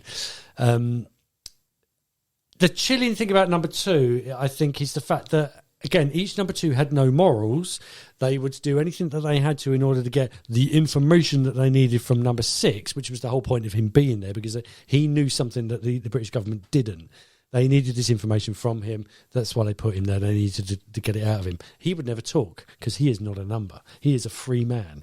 But the number 2s for each single episode would do whatever they could. They would mind fuck him. They would put him through physical torture. They would tear his heart out and put it back in his chest. It was one of those characters where you didn't quite know what each number 2 was going to do next. But each number 2 would fail, and then another number 2 would be put in. I was going to say, is there a reason why? There's a reason why, yeah. So the next episode, it'll be a different actor playing the character, but it was just accepted that this person was called number 2. There was not my predecessor or anything like that. So the chilling part comes from the fact that they would do anything that they had to in order to survive, because if they didn't get the information from number 6, they were for the chop. But yeah, I think, and then it came down to basically, again, it's a humanity piece where you know that this person's going to fail, you know that they're going to be dragged away, you know there's going to be a new number 2, so you kind of felt for them in a way. But I liked number 2 because I just think it represented, like Balto, it represented the fact that this person, when put into a corner, would do anything they absolutely had to survive. It was played most notably, I don't know if you know any of these actors, by George Baker, Peter Wingard, who was Clytus in Flash Gordon. Really? Clytus, I'm bored. Nice. An actor called Patrick Cargill, who was a comedy actor, but he played it very, very straight. Darren Nesbitt, big at the time. Anton Rogers, who was in Major December. Do you remember Major December? I remember Major December, yeah. And Leo McKern, who was a very big actor at the time. And he was the one who saw out to the very end. Now, as Patrick McGoohan is trying to escape in the very last episode, Leo McKern, as the number 2 at the time, also tries to escape with him. And it was a nice little play between the two of them, because they suddenly realise they're both stuck here. They're both a part of the bigger machine. So number 2 in this series, I liked to dislike them, but they were also quite likeable as well. So this is one of the examples on my list where I liked the character, because I think they were just humans at the end of the day. They were quite relatable. So... Wow, so 19 times in 17 episodes. So I take a couple died in an episode. Yeah. There was multiple actors throughout the episode. Yeah. You just think, I mean, it was a cheesy kind of 60s series. It was that weird, yeah. Oh, it was very psychedelic. Somebody was smoking or taking mainly edibles. Patrick McGoohan, because it was he was led primarily by him. And if you watch other things that Patrick McGoohan has either done, directed, acted in, or been involved in, it's always a bit of a mindfuck. That's what I loved about the actor. I thought he was brilliant. He was twisted, but he was great. But yeah, there was an episode where one would fail and then another one basically walked on. You think, bloody hell, yeah. For the tone of its time, I suspect that people were probably thinking, yeah, this is quite sinister. A bit cheesy by nowadays standards, but nice. But you still recognise it to put it in the list, mate. So absolutely, yeah. Nice, good Number pick. 2. Shit. Right, so I've gone. So my number 4 was about a woman that is manipulating a guy to make decisions to bring apocalypse to a planet. My number 3 is about a woman who brings the apocalypse to gangs. Mine is Gemma from Sons of Anarchy. Oh. I have picked her because she is a character that I don't think people realise that in all that she is the bad guy for the show. For the entire thing. The entire thing, Such because a on the bitch. first season, she actually gets raped by a gang or prison, or come in prison or something. White supremacist, isn't it? Yeah. White supremacist, that's it. And then you kind of feel sorry for her. And then obviously her ultimatum is to get revenge, which she does. But obviously she is like the leading lady. She's like sleeping with the girl. She's the matriarch of the entire That's it, thing. yeah. Leela from Futurama, isn't it? That's right, yeah. And from Married with Children. That's it, yes. I can't remember her naming it now. But yeah, and after that, she is literally manipulating them to do every wrong decision in all 7 seasons of this show. And you don't really clock it that much, do you? Because even before that, as well, she's involved. But it's only for her benefit. No. There's a lot for it to be. So it's for the benefit of the family and the club. It Her eyes. It goes back to the old gangster tropes of it's for the family. It's all for the family. In her eyes, it's for the family. Like there's the scene where she gives the rings to. That's right. What's the son's name? Jax. No. His son. I can't remember. It's a religious name, and I forgot. Abel. She gives That's Abel it. gives Abel the rings in the hope that one day when he grows up, he'll see the rings and become the leader of the gang. Like she's already manipulating the future of the family or the club. Yeah, she is one. That's what. Yeah, and the reason I put her on it, I mean, I don't know if I should say it on this show, but something happens at the end of season 6, which is like probably one of my favourite cliffhangers ever. I think I mentioned it on the episode. I can't remember. And it's just literally that's how far she would go to cover herself, to not get caught in everything. That's what makes her to be an awful... Because she doesn't want to do it. She tries everything in her power to not go down that route. And then when it comes to it, she is vicious and over. Yes, big time. It's like when she takes Abel away from his birth mother because she's a drug addict. Yes. Like that whole But she's thing. trying to get off of being... But she then puts her back onto drugs. That's it, yes. She's the reason that she goes back to drugs because she feeds her the drugs. She is one hell of a... She had to do it, mate. She had to go on the list. I was very close to putting Cersei on here from Game of Thrones, but I thought, no, Gemma. And from thinking about season 6 again, I was like, yeah, it has to. She had to go on it. The prequel of kind of what happened before Sons of Anarchy. Well, is that the Mayans? No, but what I mean, like how... Because obviously Clay and Clay Morrow, Jax's dad was married to Gemma, and obviously it starts with Jackson being well into the gang, but obviously the early days she brings him into the club, and it's the originals was what they were going to bring out. I think it was the originals, the show that was supposed to be written by Sutter to kind of tell the story before, and it's Jax's dad. And she's instrumental, as you find out later, in his death, but also through Clay is part of it as well, which is why Clay gets his comeuppance and stuff. Like that show starts off with really bad acting, and by the end of it, you're just drawn in. Like if you watch episode 1, Charlie Hunnam is not the reason to stay. Yeah. But by the end of it, he is the reason to stay, and then she plays all the way through it. She is. She carries it, doesn't she? She absolutely does. She's so good from day one. Like you say, you're sorry for her, and then by the end of it, you understand why she has to go or what happens to her and why she has to go. There's a lot of upsetting scenes in Sons. Season there's many 3. people who have died in Sons, and I've gone. You kind of feel like the way they've gone, or how they've gone, or why they've gone. Season 2 killed me. I think it was season 2 or season 3 where the scene behind the glass and the guy just cracks him over. I can't remember the name of the character. Season 5. Season 5. Opie, Trigg's daughter. Oh man, yeah, Trigg's daughter. Yeah, but where Opie gets it, I remember coming home from a night shift, not a night shift, from a late shift at work, putting that on because I'd managed to download the episode, putting it on the Xbox, sitting back and watching it. And then by the end of the episode, there was me and Sam just sat up going, no, it didn't happen. It didn't happen. It's a dream. It's a dream. It's a dynasty dream. It's fine.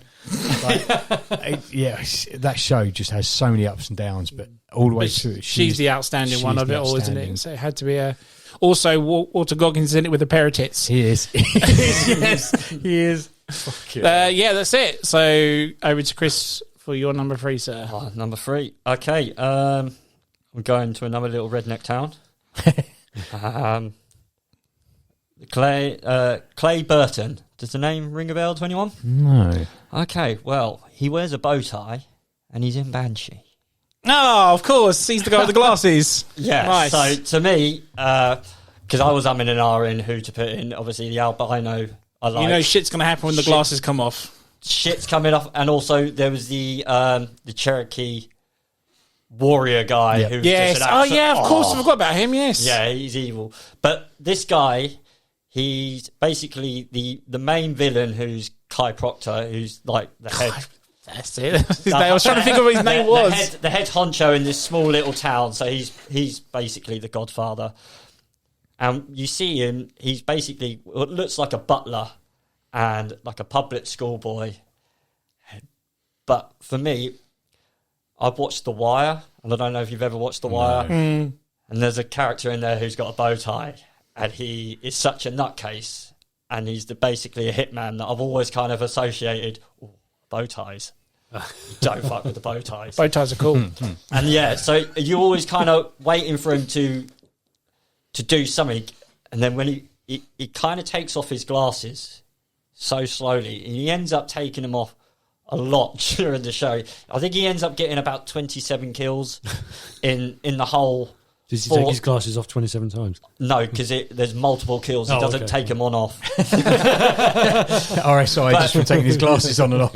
But what he has is he has this real sort of like psychopath. He's all there, but there's no reasoning with him. He's like, Proctor's get him. Like, you're already done for. And, when he takes it off, he gives you the little Michael Myers tilt to the head, like, once he's done you. And it's just... Yeah. Like, there's many times he's choking people out, and he looks like he's doing it. Like, the pleasure and the evilness that he has in his eyes when he's actually killing someone is just... It's just immense. And there's like...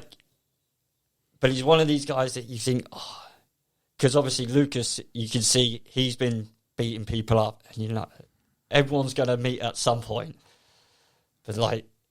There's a fight scene with like two of my favourite characters in the show, which was him versus a girl called Nola.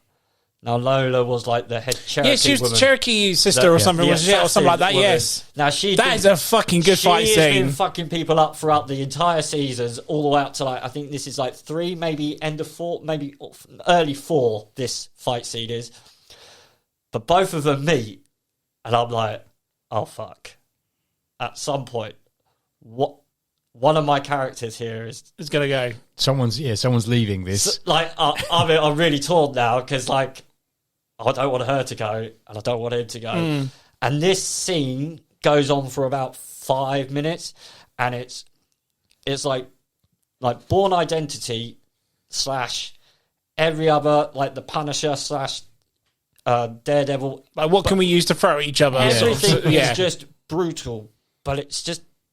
And for TV as well. It's ridiculous. It's crazy. Yeah, because she kind of does everything. She just makes the mistake of going, I'm going to go in, I'm going to kill your boss. That's it. And then I'm going to kill her. And that's basically what snaps triggers him out him, of yeah. it. And it kicks off. It kicks off. And literally, he just kills everybody, pretty much. He's like, he is so brutal. He doesn't say much. But what he says is kind of terrifying and intimidating in such a public school, like in a head teacher sort of way. There's nothing... He's not from that hick town. No. Isn't he Dutch or something? German? I can't remember now. But it's just... The way he kills those Nazis, like, all of them... Oh, it's just... He was very, very close to taking the albinos thing, but... They do something with his character in season 4, which I wasn't a fan of. I think it's one of my downsides to season 4. That's his redemption arc, isn't it? I know what you mean. Yeah. I know what you mean, because I expected more from the final fight between... But overall, I loved him that much that it kind of like... I was happy with how much... Because I think Banshee got... It was meant to go, and then they were like, we're stopping it. Banshee was meant to end after season 2. Was it? Yeah, it but was. then the fan base was like keeping it going. I think it was just us three watching it, wasn't it? Probably, yeah. Most likely, mate. Because it was one of those shows that no one ever seems to. Oh, if you watch Banshee, you're just like, no. It's like It's I feel like it's a I background feel like show, I've just. it's like, I'm the only one that was blessed. And so as soon as I said the albino, you two were like, yes! I'm like, yes, someone else has watched it, oh my God! But it's not just his. Every fight scene between every single character is great. Yeah. Well choreographed, also brutal. Yeah, Yes, like, always. But always different as well. So you get the stereotypical fighting styles are different. that's what I mean. You get the stereotypical kind of, there's the martial artist, there's the boxer, but they mix it up. So like you do have almost like a Street Fighter sort of vibe. There is like he's just brawling for his life and he's just swinging in desperation. Yeah. And that guy, he knows what he's doing. And they show stuff as well, like you can just swing for your life and you can potentially beat a good martial artist. But you got to be really lucky, like the swing of a bottle. Or Do you remember that episode when he beats up the UFC guy? Oh Christ! Yeah. So good! Yeah. Oh my God, it's brilliant. And it's purely by happenstance that he manages to win the fight. Like, Yeah. it's ridiculous. And it's not like he's like an MMA fighter. So he's just like just fists all in. He doesn't do the kicks or anything like that at all. It's like a barroom brawl fight, isn't it? It's like a pro against an amateur, and the amateur wins because the amateur just gets a lucky shot. Yeah. It's just their time. It's so good. It is. Very good pick, it is on Sky. It is one of the box sets, and I'm really tempted to just watch it again because it's enjoyable. I'll watch it just for Joe. Yeah. Nice. Anything else on Banshee? No, just watch it. 2 for Banshee, 2 for Battlestar. Right, number 2. Let's do it. Number 2. Mario. So you stole mine, you bastard. Was it Gemma Telemoro? Oh, I'm sorry, dude. No, that's fine. Mate. She is. I want to use the C word on her, but I can't. You can. We do it on it. Yeah, I know, but I really want to. Cow. Like, she is a real cum guzzling thunder. Anyway, she is horrible. Everything you said and more. Like, she is a manipulative. She, kills because it benefits the family. Everything's for the club. She has her arm in every bit of the business. She is, in every leader's ear, just kind of, oh, why don't you do this? Oh, Jax, look at this. Oh, Clay, look at that. Oh, did you not think about so-and-so? Like, even the sheriff, like, with his cancer, she is just there feeding him ideas, drugs, little bits of information about so-and-so. She is manipulative. She is a complete and utter bitch. She is horrible. And the nice guy from... Yeah, like the waffle guy. Yeah, the waffle. Yeah. She uses. He's a decent guy. Yeah. What's his name with a wanking problem? She uses him as well. Like, she takes everyone to the extremes, and she uses them. She just doesn't care, and she just walks around like with the queen bee attitude. And when I've forgotten her name now. My brain has gone blank. But Jax, the one that Jax falls in love with. Tara. That's it, Tara. She was the teacher. She was the teacher, yeah. Who then suddenly goes all dark at the end. Like, she's suddenly joined in the ethos. She is now part of the club. Like, Gemma at first is like, you're too straight-laced. And then she realises, actually, no, I need her because she's useless and a waste of space. So if I put Jax with you, then I've got a conscience for him. And then by the end of it, Tara's becoming more and more like Gemma. And then before you know it, Gemma's realised that, oh shit, I've got competition. I don't need competition, and fucks her off. And then the end scene where Gemma gets her comeuppance, and it's like the sheriff has come to kill her. And then Jax kills them both because he's just like, no, you screwed me over and now you're fucked. You've got nowhere to go. If anyone had to do it, it had to be Jax. It had to be Jax. Yeah. And the thing that I don't like about it is Gemma doesn't see the whole of that family, like the club, die with Jax. The club doesn't die with Jax, but the family die with Jax. So no longer will a Morrow or a Teller be in charge of that entire industry. It now goes to the next person in line, and like everything dies with him. And I just think that's great. And he goes the same way or similar way to the way that his old man went. Yeah. And that she had her hand in. Like, I just think that she is just one colossal cunt. Nice, he said it. She's brilliant. She Sons is. of Anarchy is brilliant. I love it. I mean, because I named my boy after Jax. That's where, because we both love Sons of Anarchy. We said the name, and we were both like, yes. There you go. And it's If we had a boy, the second name or middle name was going to be Abel, after Abel from. Oh, really? Yeah. First name was going to be Grayson, so you can work that one out. I have no idea what you're talking about. Yeah, I couldn't go with Drake. That was already taken by some other dickhead. That show was a massive kind of evening watch, and like I say, you watch the first episode, you need to stick with it. Like the first season, it's a little bit clunky, but by the end of it, like Katie Sagal, who plays Gemma, is just so good. She really is, and she's married to Kurt Sutter. Yes, that was the other thing. Who's in it as well, isn't he? He's the writer. That's right. And he's in it. Yeah, he's the guy who bites his tongue off. He's the guy in prison. he's With Marilyn Manson. Is he OP? No, I can't remember his name. Isn't it? Because you got Otto. Otto's the guy in prison, isn't Otto. it? So Yeah, Otto. he's the writer. Kurt Sutter. Yeah. And he's married to Katie Sagal. Ah, Yeah. and that's, did you know? But it's so good, and she's written really well, obviously, because there's a little bit of nepotism there. But she has such a good part, and she's a quiet part to begin with, and by the end of it, she is horrible, fucking and then horrible. some, mate. And then gets her comeuppance, and I just think, good on them. Fine. Would it have pissed you off more if she made it to yeah. the end and stayed alive? If we'd seen the end of it and it was Jax's funeral or something, so you'd seen all the jackets and stuff on the motorbikes, and then she turns up carrying the baby, She's raising him. So fucked off. I would have just that would have been that ball of hatred that I said about Purple Man that just sits in your stomach. She would have had that, because how can you live through all of that and raise another child? And in the club as well, and bring them up into your morals, which do not fucking exist. Yeah. Nice, mate. Good pick. Thank you. I'm sorry I stole it beforehand. That's all right. Howard, your actual number 2 is number 3. from the prisoner. You guys are really selling it on these ones. Mine just aren't living up to scrutiny. I don't know. They're good. Don't sell yourself short. My number 2 is from The Walking Dead. Ooh. And it's not Negan. Governor. The Governor. Oh. Philip Blake. Yep. By any other name. I chose him over Negan because Negan was the example I was talking about, where when he's introduced and he's in full swing, and you suddenly realise what he's all about, and he kills a beloved character by bashing his head in until his face is pulp. He was the example, exactly like you were saying with Gemma from Sons of Anarchy. I just thought, I fucking hate you. Yeah. I absolutely hate you, because he kills Glenn, he kills Red, and that's right. I don't think There's 3 of them, I think he does, doesn't he?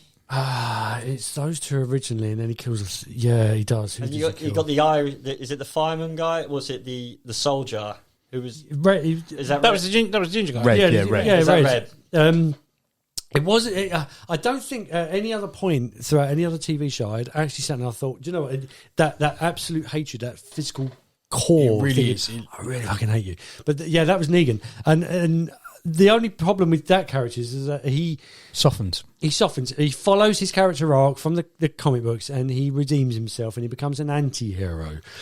And you kind of end up liking him, and then you understand the reasons why. And there's a very similar theme throughout a lot of these characters. But the Governor, he's just pure a bastard. I'm interested to see why you picked him over Negan. He's just pure filth. I think because he's a better one. You don't really truly understand where he's come from. You finally discover that. So, for anybody who doesn't know, the Governor was the leader of the town of Woodbury, and in the season 3 became the opposing town, the village, to the prison community. He keeps what's the character he keeps imprisoned?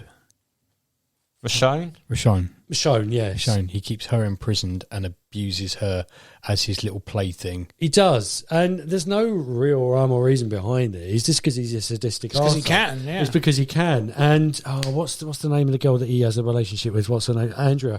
He simply has a relationship with Andrea because he can, and because he believes she's new. She's new, and there's going to be potential something that could come out of it. But yeah, as it progresses, you just realise that this guy, he's just simply there because he's been able to manipulate these people into following him.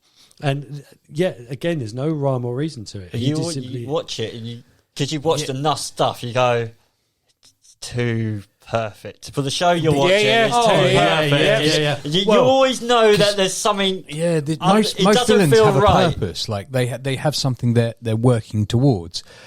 He doesn't have anything. Not even domination. Not even anything. He just.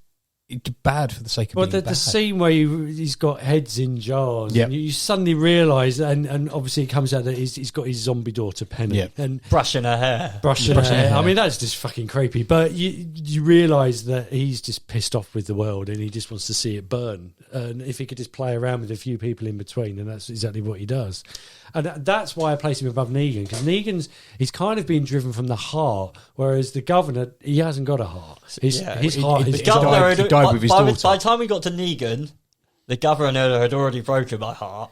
Like, I think exactly. Was it episode 7 or 9 or 8 or 9? There's like the storming, isn't it? Yep. Oh yes, the storming, and it's like. I know, yeah, and the aftermath of that, and you just think, oh, you absolute fucker. But I mean, obviously, and he ropes Mel Dixon, and he finds Mel, Daryl's brother, and he sort of he rescues him, and he becomes his I hate to say his right hand man.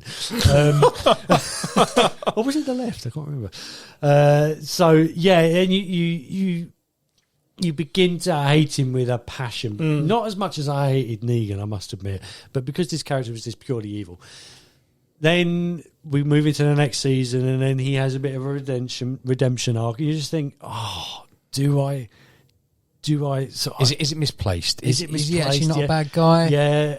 Do I understand where you're coming from? Are you? Was this all from the heart, and you were just simply misguided? No, you were still a bastard, and he proves it right until his dying breath. Until he gets. Is he the one that gets the tank at the end? Yeah, he just basically drives a tank over everybody's sort of ideals, and he kills the main character, I believe, right?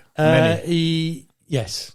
Who's it? Yeah. No, who's the old guy? No, what's his name? Herschel. That's the one where Maggie's father. Negan come in and already done. He's just repeated. Yeah. He's just repeating what. I mean, essentially, I wasn't expecting Herschel to die at that point. And it was like fucking samurai sword. I'd read the books, so I had a head start. I loved Herschel. Herschel was a great guy, I mean, when you think about it, these two characters have destroyed Maggie Green, haven't they? I mean, yes, Maggie Ree, and I never really thought about it until this second. But I just think he was purely. He was just a black-hearted individual who wasn't driven by anything, purely on the fact that he had nothing left to live for. He just manifested his own kind of emotional pain. He did. On physical pain on everybody else. And at that point, I think he started to enjoy it as well. Yeah, and that's much like a lot of these characters we're talking about, he was a sadist and he was liking it. And it was nasty to watch. And although he wasn't as brutal, as visceral and sort of outwardly angry as Negan, David Morrissey, who played the character, I think he played it very, very well. And I think I've seen him play a villain in something in a British story once before. But yeah, he didn't play anything as well as he did with the governor. And that's why he's my number 2 over Negan, who is an honorary mention. Yes, it was going to be one for me as well. Yeah. But did you know that I got to smack the governor around the face? No. What? Is this at a Comic-Con or is this... No, so this was at Gatwick. He come through Gatwick. So this was before he was the governor. So unfortunately, it wasn't like, oh, you're the governor. Right. And it was totally on by accident. It wasn't on purpose or anything. So he obviously come through the gate. He alarmed. So I had to search him. I knew who he was because I watched him in Basic Instinct 2 the night before. And what a great film. Greatest of the Basic Instincts, of course. And he searched me. He said, so we go over one arm with the hand, yeah? Okay. And as I swoop my hands over to the other arm, he put his head down, so I went bang straight over his face. Christ. And I was like, oh my God, I'm so sorry, because I knew he was like, he's a movie star, whatnot. I was like, oh shit, I hope my insurance doesn't like cover his, damage to his face or anything like that at all. And he was absolutely fine. And then it turns out he was on his way to film Walking Dead and become the so I was like, yes, I got to smack that cunt. And that was for Herschel. When he went, So, yeah. I don't know who Herschel is. You will. You will do. But yeah, I was like, I got the slap in before. Well done. Yeah. After that, we all wanted to do that. We wanted to do that, yeah. I got to do it for you guys. Anything else on The Governor? No. All right, my number 2. Right. I know someone to my right is going to hate me for this, so let's just get over and done with. My number 2 is Davros. That's fine. Oh, I'm happy with that choice. Okay. That's okay then. So the reason Davros is on my list because he terrifies me. And rightfully so. Growing up my doctor was Sylvester McCoy. Yeah, so mine too. The episode Genius for War Yep. is the episode I first got to see Davros in. It's the one in the school, isn't it? That's right. Remembrance of the Daleks. So yeah, or Remembrance of the Daleks Part 2 or whatever it is. And then we got to see, throughout we see like this massive Dalek. He's like, the leader of all the other Daleks in that episode, whatnot. But then, I was still a kid. I think it was like 7, 8 at the time. I said, there's something about that I don't like. Something's going to happen to that in the end. And then when it opened up and you saw this living organism inside it, completely blind with a glowing blue eye at the top, I shat myself. I kid you not. I got my pillow. I was like hiding behind and everything. Absolutely terrified me. So what did my dad do? After the episode, he brought up some other VHSs with Davros in and got me to watch those as well. Amazing. Nice. Fight fire with fire. Fight fire with Battle fire. of Skaro. And he's probably one of my favourite Doctor Who villains ever. Out of the whole, there are so many in Doctor Who, isn't it? But for him, for me, that guy is just like when he came back for the David Tennant part. Like there were hints at it, wasn't there? There was never anything official, but there were hints that Davros was going to come back. And when he did, I freaking loved it. The new design, fine, still like it, but you cannot deny 80s Davros or 70s Davros was fucking chilling. And I remember there used to be a model shop in Crawley, and they had a model of Davros in there. I wouldn't even go near that window because it was just horror. Yeah. Model Zone, that's it, yeah. And good God, yeah. And I have to put him on there because I never ever forget that when that like the massive Dalek head opened up and you saw him in, he's got like all these wires attached to him and everything. I was just, behind the couch, little kids, I can't watch this. So, obviously he being if no one knows what Doctor Who is, obviously he's the guy who created the species of Dalek, isn't it? So he's the guy that, is the reason for anything of this. He's the head Khalid scientist who basically saw the fact that they were at the war with the Thals and everything was going along the atomic route. Nukes were going off left, right and centre. A lot of their race were hideously deformed already. Some were sort of walled up in a great dome. And the final act, because he knew that the only way to protect his race was to evolve them even further into what was eventually going to become the Daleks and to encase them within a great armoured war machine that we now know as the race of the Daleks. That particular story, remember, it's the Daleks. So, Ted Baker one, isn't it? Ted Baker? No, was it Tom Baker? Sorry, Tom Baker. Tom Baker. So he was introduced in Genesis of the Daleks, which That's was the first one that I original saw Tom Baker story. The Sylvester McCoy one, Remembrance, yes. You finally realise it's Davros in the very last episode because he's masquerading as the Emperor Dalek. That's it, the Emperor Dalek. The Imperial faction, as opposed to the Renegades, who are the original Daleks. But the Emperor, as he sort of masqueraded as, they wanted to basically become the purest race. The others weren't pure. They were green little blobby bits, and these were brown bits with protuberances. Yeah. But yeah, it was that final reveal. I totally agree with you because Sylvester McCoy, again, all being a similar age, my Doctor. Yeah. I mean, don't get me as wrong. well? Well, don't get me wrong. I mean, I started watching Doctor Who in 1984 when it was Peter Davison. So I saw Davros in other iterations. I was there for Peter Davison's transition, so when he became the Doctor. Oh, right. But because of the time of night it was and the strictness of my parents, I never got to watch Doctor Who at that point. And when I got that, we all talk about the tiny TVs we had in our room. Yeah. So I had the tiniest kind of like 12-inch screen in my room, but it had like 40 inches all the way back to the wall. And I had that in my room, and Sylvester McCoy was on, and I had it on the smallest volume possible, my face pressed against it to watch it. And the scariest villain I ever had from that was the Licorice All Sorts one. Yes, I remember that. That was the one that freaked me out. Candyman. The Candyman. He freaked me out the most. Yes, I remember that. All of those characters, he was the one that got me. The Happiness Patrol. That's a brilliant story. It's a great one. People sort of lambast Sylvester McCoy's era, but a lot of the great sort of stories, memorable stories, came out. I don't remember watching. My mum always used to rent the sort of the BBC cassettes from the video shop, and it all had like the Tom Baker ones, or you know. And I always watched anything with the Daleks. Yeah. So pretty much, you just go through the Doctors, go through them. Yep. He's literally such a great character. Like that was it. The Genesis, yeah. The way, because you know now but you see it. You just like the way he's very sinister. His design for me was like, obviously the early ones. It's not as great the first design of Davros, but when he's like got the black eyes, the black lips, and always constantly shouting like this as well. It's just that's what really got me. It really chilled me to the bone with that one. Isn't that the first one where they start like going upstairs as well? That's it. Yeah, that was in the newer. They got the jetpack. Yeah. Well, it was Remembrance where they first introduced the idea, because people had joked up to that point. Yeah, just get upstairs. Just go they won't get you. Well, even Sylvester McCoy, he sells it really well. He goes, just shit. Now what am I going to do? Yeah, I remember that. The door opens and he falls through the door. But that was an amazing story, that one. The evolution of Davros, because he very much becomes an opposite to the Doctor. One cannot exist without the other, and they appreciate each other's intellect, because Davros is this great mind that the Doctor doesn't really want to destroy. He knows he has to, because he's a progenitor of the Daleks. He just thinks, if I keep this guy alive, he's just going to keep producing this. Doesn't the Doctor actually give him the idea? He says something, and that's what makes him... In Genesis, they're having a very scientific discussion. So Tom Baker's Doctor is basically trying to dissuade Davros. He's basically saying, you can't go along this route because it's going to end in the destruction of everyone and everything, even your own race. And he basically gives him the idea of a bacteria in a capsule.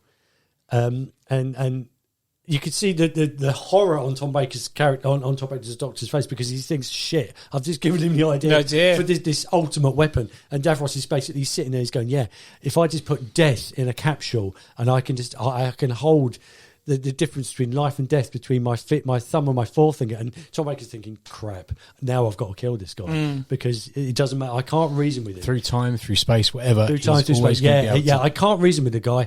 He's just hell-bent on just saving his own race and destroying absolutely anything else that isn't Dalek. And that's why he's got to be one of the greatest villains ever. Oh, absolutely. I've got one that will top that, but I agree. Nice. With you. One of my oldest, looking back, he was like, he's one of the earliest guys I could sort of remember. Him and obviously the Dalek, they come together. Well, not until you're older that you kind of appreciate that the two are connected, because I didn't quite understand it when I was young. You know, like I was too young. As to what he was to understand what it was. His position in the hierarchy. You just think it's just some guy. Yeah, it's your granddad. It's I mean, essentially, Dalek uncle. He's like the Mengele for the Nazi race, and it was an allegory for the Nazi race. Yeah, absolutely. But he became a prisoner so much as anything. They locked him up. Yeah, he was just this pet that they would roll out whenever they needed him. He was inferior, wasn't he? So it was like... Yeah, exactly. Yeah. And that was the whole point of the Remembrance of the Dalek story, because... He was basically beneath their new ideal. He was not pure. That's why they don't even like the colour ones. No, exactly. And the Renegades, and it was a very touchy subject, but it was very, very well done. It was basically the white supremacists against the rest of the world, even their own kind. And Davros fell into that trap because he thought, well, no, I mean, this is my creation. What can go wrong? Absolutely. Well, lo and behold. And in the Tennant version, he was basically chained up essentially. In Didn't Peter, what's his name, have an episode with Davros? It was like a young child version of it, and then he was with Davros at the end. Capaldi, yes. Capaldi, that's it. Yeah, that's right. Yeah, and he suddenly realises he lands on his planet and he's on a minefield, and it's a minefield where hands are the mines. It was really, really interesting. Quite creepy, yeah. It was creepy, yeah. But there's a child trapped in the middle of the minefield, and he's trying to entice the child across in order to save him. And he says to him, "What's your name?" And he tells him it's Davros. He's like, "Holy crap! Damn it!" Yeah. What do I do? This is What it. do I do? But he realises he can't kill him now because if he kills him now, Does that go back to the whole, if it was baby Hitler, what would you do? what would you do? Right. But he can't kill him because it will just absolutely rip the fabric of the universe apart. Because the Daleks, the Daleks are so ingrained. Because what would you do if you had the opportunity to destroy the Daleks, which was what was Tom Baker's dilemma in Genesis? It's like, but some things are better with the Daleks. Plus, if I remove them, this thing wouldn't have happened. This thing wouldn't have happened. These two races, these worlds would not become allies because of the Daleks. So, can he kill baby Davros, baby Hitler? No, he can't. That's it. Good choice, mate. Oh, thank God. I'm so glad it wasn't yours. I was like, it's a number 2. Shall I change it to number 1? But no, I'll stick with it. And I was like, I'll take the chance. If he can, he could have joined in on me, but I'm so glad. Go on, Chris. What's your number 2, mate? Number 2, Nina fucking Myers. Oh, nice! Yes! I was going to put Nina Myers on the list. Nina Myers. I mean, I could have had like season 6. Tell her the audience what she's from. 24. Yep. Season. Was 24 is the first sort of real time espionages of Jack Bauer, who is a counter-terrorist From CTU. the greatest ringtone of all time. Unit. Yep.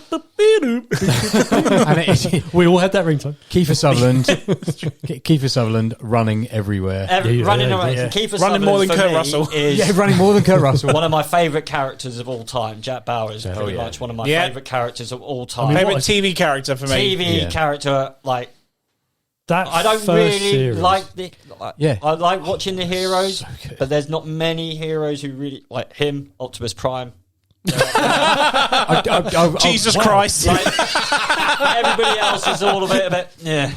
But like for me, and then Nina Myers is his confidant / best friend, on-off girlfriend for the entire up until of that season point, 1, obviously, and this. She is so ingrained, and you're also ingrained on like how much she is helping him. She is the only one who has helped him the entire way. Or he thinks she has. All the way until the end. I think you mentioned it. Was it greatest Binge-worthy box sets. or no? Was it end of series cliffhanger? Oh, yes.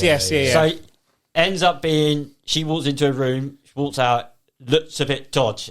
You've seen that look enough during the whole of the season. You're like, oh fuck.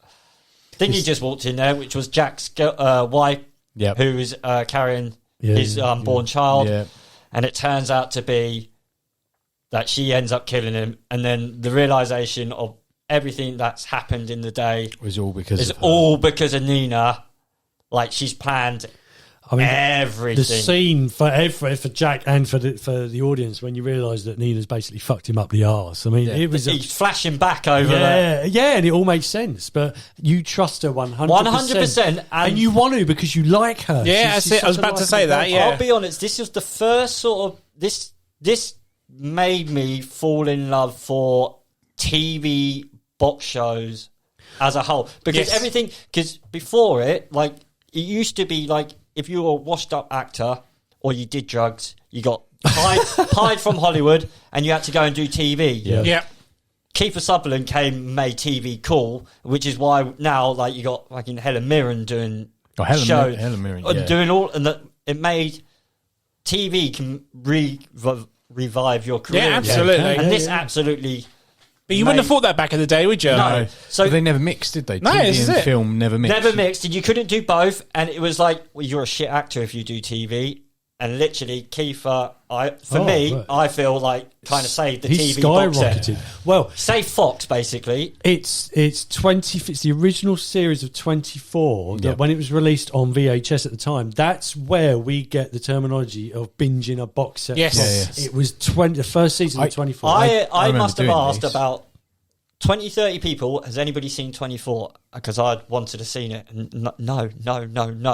The first ever proper paycheck I got, there was the box set, the £150 box set that I've been eyeing up every time I walk past HMV, and it was season 1 to 4, and I was like, oh my god, had the money, took it, and you didn't see me for about 3 weeks. I mean, I pretty much binge, and I was working nights, coming home, and then like kind of watching it, like getting home at 7, kind of staying up till 12, and you're like. And if you could get it into like, if you could get just one more episode, but that was the power of that show. You could get it into real time, and you're like, oh, did you ever do a series in a day?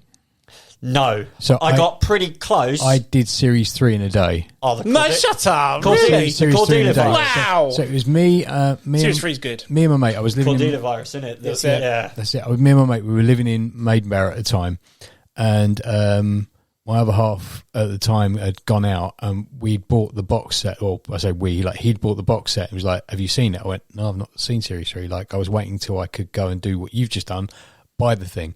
He goes, "Do you want to watch it?" I was like, "Yeah." Can't come in today. I'm sick, and that was it. Like we put it on. I can't remember what time we put it on, but of course we finished bang on midnight because it's not 24 hours. It's like, because each episode is with adverts 45. though, isn't it? yeah, with adverts 45. it's 45 48 minutes. Some of them are even 40 minutes long with the adverts they put on, so it just cut short of a day. But yeah, we did series 3 in that entire day, and it was like, had you seen the seasons beforehand? I hadn't seen season 3 at all. Like I'd seen 2, I'd seen 1, yeah. But I hadn't seen 3 because we've been building to that. Like it'd been on, I think, been on TV, but we'd missed it, and we were like, no, we'll get this and we'll watch it. And yeah, did it in a day, and yeah, that was that. I mean, it wasn't hard going, but there was like, this is going to take forever to get to the end of this, and then by the end of it, it's like, whew, that was bad, wasn't it? God, so someone's having a really bad day, aren't they?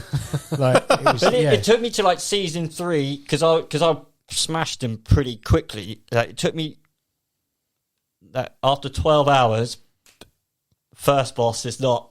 Yeah. Main boss, and you're like, oh shit, there's a new boss. It is like a computer game, isn't it? Yeah. I still wasn't getting it, even in 4. And it was like, here's your sub boss, and here's the turnover. Here's the real twist. boss. Yeah, that was Victor Drazen in number 1, which was I think they kind of like, let's put the money on. Who was it? The guy from Waterworld. Oh,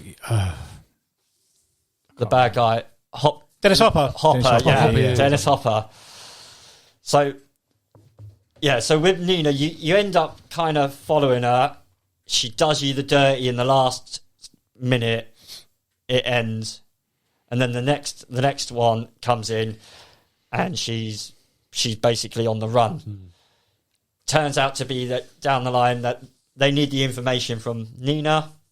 Nina manages, because she always has a plan on a plan on a plan. She's snidey, and she manages to get immunity for the murder of Jack Bauer. Jack's wife. Yeah. No, for Jack. Oh, for Jack, yeah, because she's about to kill him. That's right. Now, it's only because I've got season 3 and 4 in the box that it's not quite as terrifying.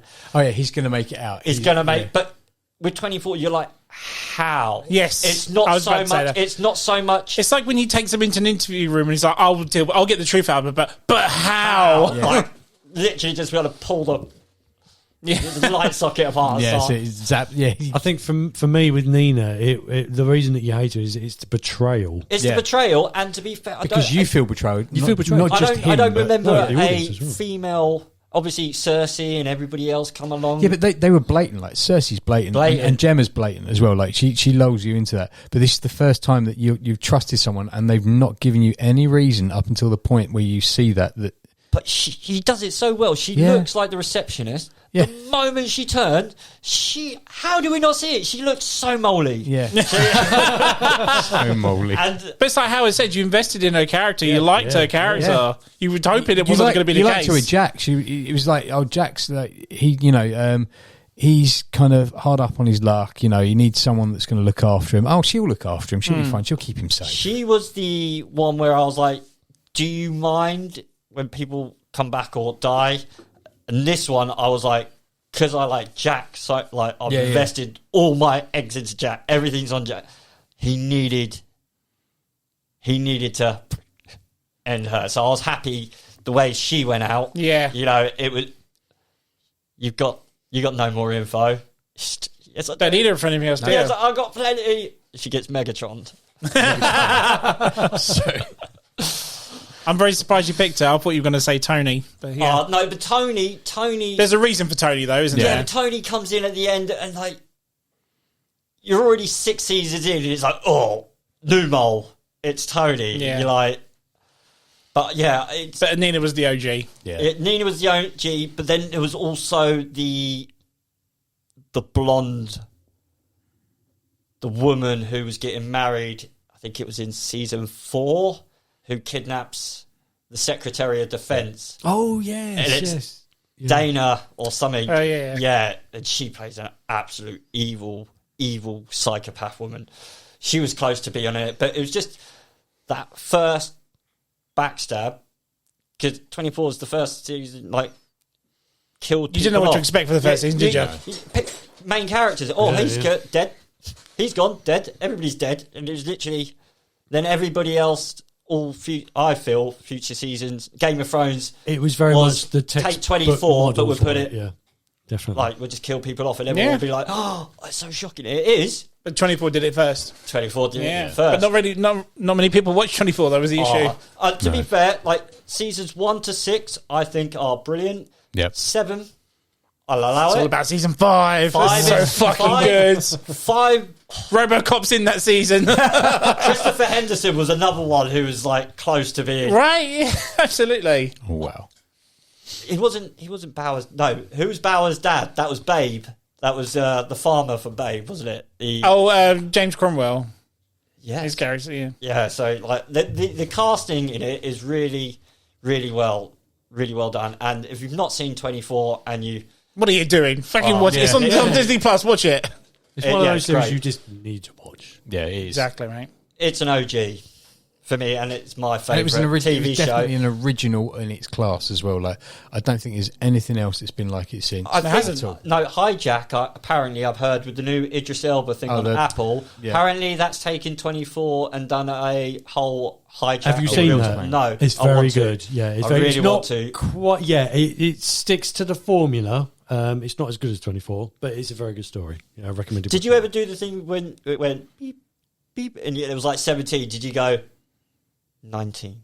You try and guess, yeah. It's always the 4 next minutes hour, apart yeah. because that's how long the Guess adverts and you're were. like, oh, minute out. Bollocks. But I just, every time that episode finished and that countdown was Yeah, there, yeah. and you, even though you didn't need to see it, but you saw it. 24 was that heavy, you just went, here it goes. That's all it needed. All it needed. Didn't, Yep. And then, like, Lost started going, done really short. I think it started with no credits. There was a lot for me, a lot of firsts that I see, which are now trends. Standard in. Yeah, definitely. Nice, mate. Let's go to the OG number ones. It's number 1. Bring it home, Mario. What you got, mate? so I've changed my number 1 because Ooh. it crossed over with someone else's number 5, I think it was. Yes. So I'm changing my number 1 because I didn't have from the series that I thought I was going to have. So I'm going with Dark Willow for my number 1. My original number 1, just for reference, was going to be the Borg. Oh, okay. But I'm going with Dark Willow. Because, From Buffy? From Buffy, yeah. So when Willow goes evil because Terra has died, so throughout that entire season, she's mucking around with dark magic and all of that. And it shows her loss and grieving and how it turns her into a raving loony, and how that grief, she doesn't give a shit about anyone else. It's all about her happiness, her bringing around the world to her life. Nothing's worth it because nobody's around. So I'm going to go with Dark Willow. She's a figment of... She's not actually a villain as such. She's just horrible for the sake of the situation that she's been found herself in. Her partner, her love of her life's been killed, and to hell with everyone else because nobody else can feel the same sort of grief that she's feeling. So in order for everyone to feel that grief, they need to feel something is at stake, and she puts the entire world at stake just because of her own grief and her own kind of mourning. And it takes a character that's very jolly, very jovial, very kind of... She even plays dumb at some points, but she was never really dumb. Like, she's such a great character, such a great actress, Alison Hannigan as well. And she takes that character and turns it from something that she's played quite light and quite happy to something that's psychotic, something's unhinged. She shows grief so well, and she shows anger so well, and she keeps asking the question, why did this happen to me? Well, fuck it, it's going to happen to the rest of you as well. You're going to lose everything you love, and for most of them it's their lives and it's the world around them, and she just opens up all of that chaos and all that kind of nasties that come with it. And she was this for a whole season. So she starts building. This is the thing. So she's not it for a whole season. Right. Her grief starts quite kind of like everyone else. You know, I can't believe she's gone. I can't believe this happened to me. And then what she does is she finds something to focus her grief on. And what it turns out to be is dark magic. So she then goes down the route of, I can become more powerful, so I can bring her back, which is that desperation that everyone has. Is like, it's not really happened. I can deal with this. I can fix this. So in the confines of Buffy, which is quite light-hearted in some ways, but dark in others, she starts looking down a route of, I can revive. And the revision, as we all know from like necromancers and stuff like that, is you don't bring back the dead because they're never the same. There's something missing. There's something not quite right. And instead of her not being able to bring her back, she's not able to redeem her own consciousness and her own sanity and keep it whilst working on all these magics and all these powers that she's trying to invoke. And it all backfires on her basically, and she becomes like a conduit for evil. And she just doesn't realise that she's doing it. And I think that's just a great villain. Like I say, it was going to be the Borg, but I think I need to put in Buffy in. No, I need to put Buffy in there as well, like a character from Buffy, because like we were talking about earlier, it is the series that it's probably got the most villains for me that I like, because they're incidental villains. It's got silly ones. It's got some really silly ones, but it's the one that I could probably do an episode on, just the villains, just the villains of Buffy, because they're all each kind of different and they're all kind of dealing with something different as well. But this one is a good guy turned bad, and then by the end of it she comes back again, because you know, what is a TV show that's that soft that doesn't come back with a redemption arc for a hero at that stage? But yeah, her grief just takes her over, and she just starts to annihilate and ignore everyone that's around her telling her, we can help you, we can help you. She shrugs it all off just in favour of her own kind of existence and her own anger and grief, and making everyone punished for everything. And she blames Buffy for coming to Sunnydale just to cause all of this chaos. It goes all the way back to like not just what happened to Tara, but also all the way back to why it's happened. Well, it would never have happened if Buffy couldn't come here, despite the fact that, you know, the town's set on the Hellmouth. No, it goes all the way back to this girl that turns up on our doorstep and wrecks everyone's lives. And so she's just going to take it all back and wreck everyone else's life. Nice. So it's all your fault. You came here. If it wasn't for you, none of this would have happened. Despite the fact that, you know, the opening credits or the opening sequence is actually the villains coming to Sunnydale from the Hellmouth. It's finally opened, and it's just coincidental that Buffy turns up or Giles is there working the library. But yeah, the whole thing kind of goes back to that point where she's like, without you, none of this would have happened. And I think that leads into the start of the next season, where like Buffy has run away. Like, she doesn't want to have anything to do with them. I think it's 2 seasons where she does that, where she runs away. One, she forgets who she is. She's always run away. Yeah. One of them, she forgets who she is and she goes off and creates another life, and it takes a while for them to come back. And the other one is she runs away because she can't be a part of this. She feels that she's putting everyone in danger, so she runs away. But from this, it's like Buffy at the end of this realises that actually maybe it was me that was the problem, and my friends would never have gone through this pain and hurt if it wasn't for that. And Willow just shows her, like, at that moment in time, that, you know, even good people have their bad days, and in this it's a really fucking bad day. Yeah, I was gonna say, I love how you picked it, because, you know, she's the good guy, and, you know, who can be an ultimate bad guy, if you will. So, and yeah, she very Dark Phoenix, isn't it? It is, yeah, it really is. Yeah, it is that. And she's blind to the fact that she is turning the way she is. Like, you get hints of it through the season. Like, she becomes slowly more gothic as you go through it. Like, her clothes change, hairstyle, the eye makeup, you know, all the usual sort of telltale signs. Yeah, exactly that. She starts wearing, you know, silver crosses and all sorts of weird and wonderful spiked goods. And then by the end of it, she's like a complete kind of change, like personality, how she looks. I think there's an entire episode where the forefront is on her, or the focus is on her, but the voices in the background are Xander and everyone else talking about how they're going to beat the next, villain of the week. But the focus is on her just sat in the forefront, kind of grieving, thumbing the picture of Tara and stuff. And it's that slow kind of transition from sadness to anger and then to hell with the rest of the world, almost like suicidal kind of tendencies, but taking everyone else down with her. And I think, that's a good villain as well. Like you say, like the good can die bad as well. Or be worse than actual bad person, yeah. That's it. Like we go with the from Nina from 24, where she knows Jack's weaknesses. Yeah. You've got this, she knows all her friends' weaknesses. She's read the books, so she knows all of the weaknesses and all the strengths and all the things that she can pull on just to screw everyone else over so they can feel just as shitty as she does. Yeah. She was limited to the rating of what they could actually get out of her. They could have gone dark. Yeah, they could have gone awful. Like, if they did like a late night or like they could go Buffy Uncut. Buffy. I would have always liked them to have done an after hours one where they could have maybe just pushed it a little edgy, like a one off. Like every few seasons, you get like a 2-part special. Let's go. Like the old Hollywood After Dark. Something, because you could easily do it. You could proper horrify. You don't need to go like nuts, but you just the plastic makeup could have on some of them could have just made it a little bit more gory, a little bit more a little bit more realistic than the kind of play that you got from that series, but they were realistic in 90s. They were. Yeah. Just look back at it now, you go like, what? They were really good though. Like when they're walking to the Monsters bar and they're all in the bar having drinks and stuff, and you're just like, these are really cool outfits. It's almost like the cantina from Star Wars. They all go in. Is that Angel? Or is that? So they do it in Angel. They also do it in very briefly in Buffy with Faith, because like she's the rogue kind of Slayer. So they put her into one of these situations in a bar. Well, she's not. She's the real Slayer. Is she though? Well, Buffy dies, so therefore she's activated because of Buffy's death. This is true, but then there was the third Slayer. But she's the third Slayer because you got Kendra as well. Is it Kendra? Right, Kendra. Yeah.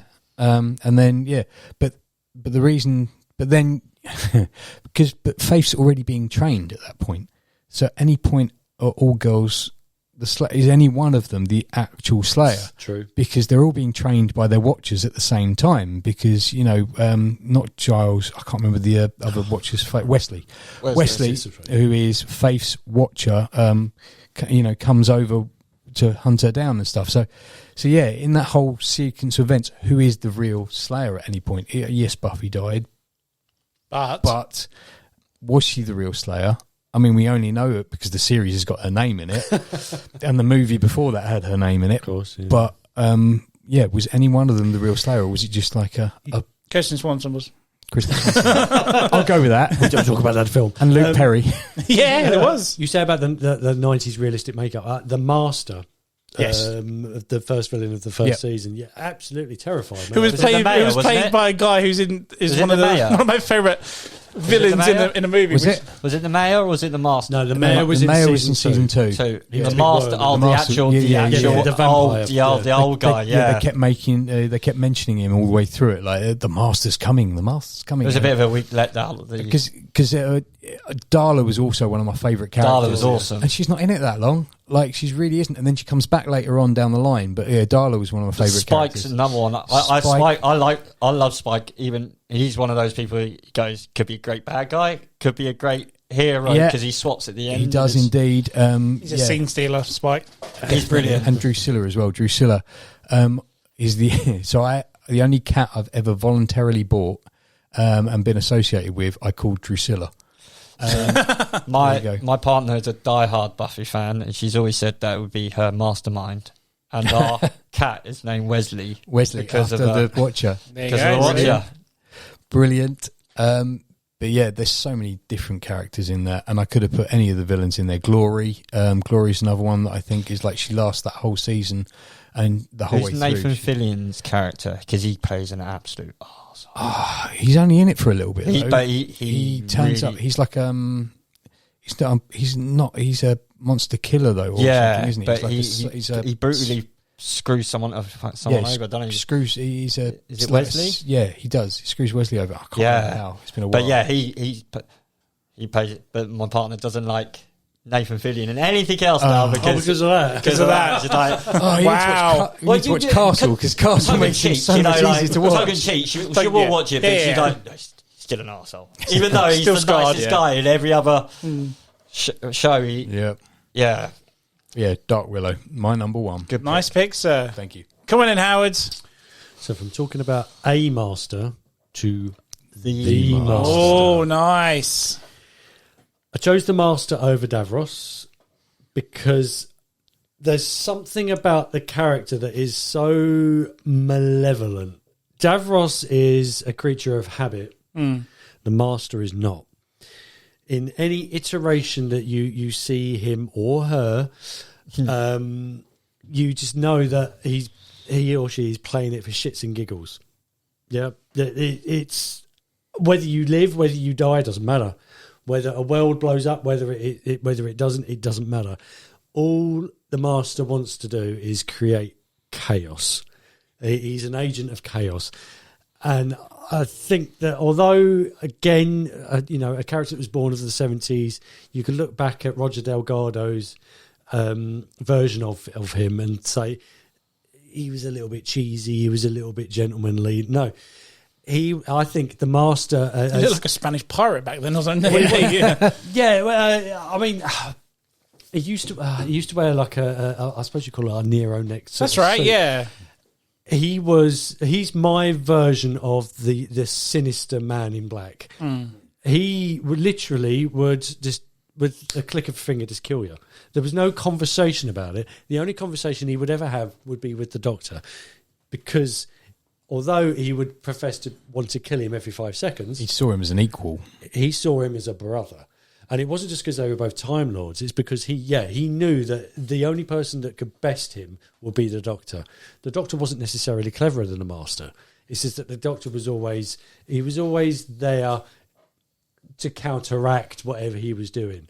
And the iterations that followed, along with Anthony Ainley, so I've got the list here. It was Roger Delgado, then became Peter Pratt and Geoffrey Beevers, who played the version of the Master once he run out of all of his regenerations. He was like this emaciated skeletal version. Anthony Ainley, who was Peter Davison's Master. Eric Roberts, who was introduced with...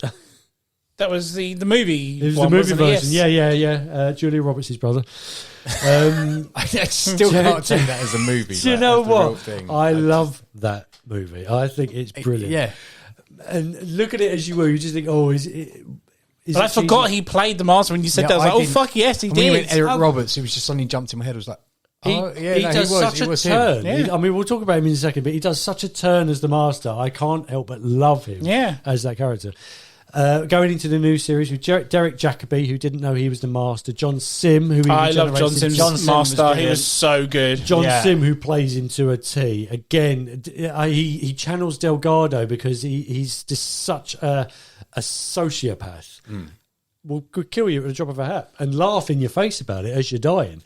The wonderful Michelle Gomez, who plays Missy, a different type of character. She's brilliant. Completely brilliant. I think if you had the Master and the Missy side by side, which you do towards the very end of Missy's run, and then you go into Sacha Dhawan, who again is a different type of Master for various reasons, but will kill you and laugh in your face because he's just simply a nutcase. You can look at him as a pantomime villain, but he's not. I think the top of my list, purely because he's Doctor Who, but also because he will... how can I explain it? Davros will sit in his chair and he will say, I can destroy civilization, I can destroy life just by crushing this capsule between my forefinger and my thumb. The Master will do it.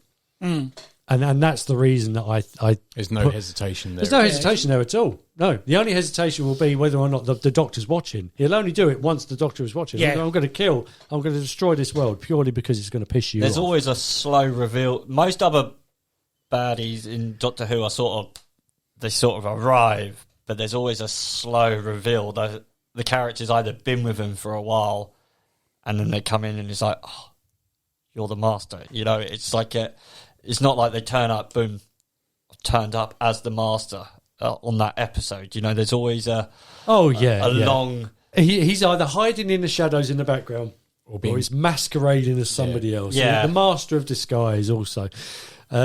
Almost like Moriarty living under a different I was name. about to say, this is Doctor Who's Moriarty, isn't it? So at the beginning of John Pertwee's second season, which was season 8 of the original series, they all sat down and said, we need... Because John Pertwee is my favourite Doctor Who. I think I've said I this like before, that Doctor.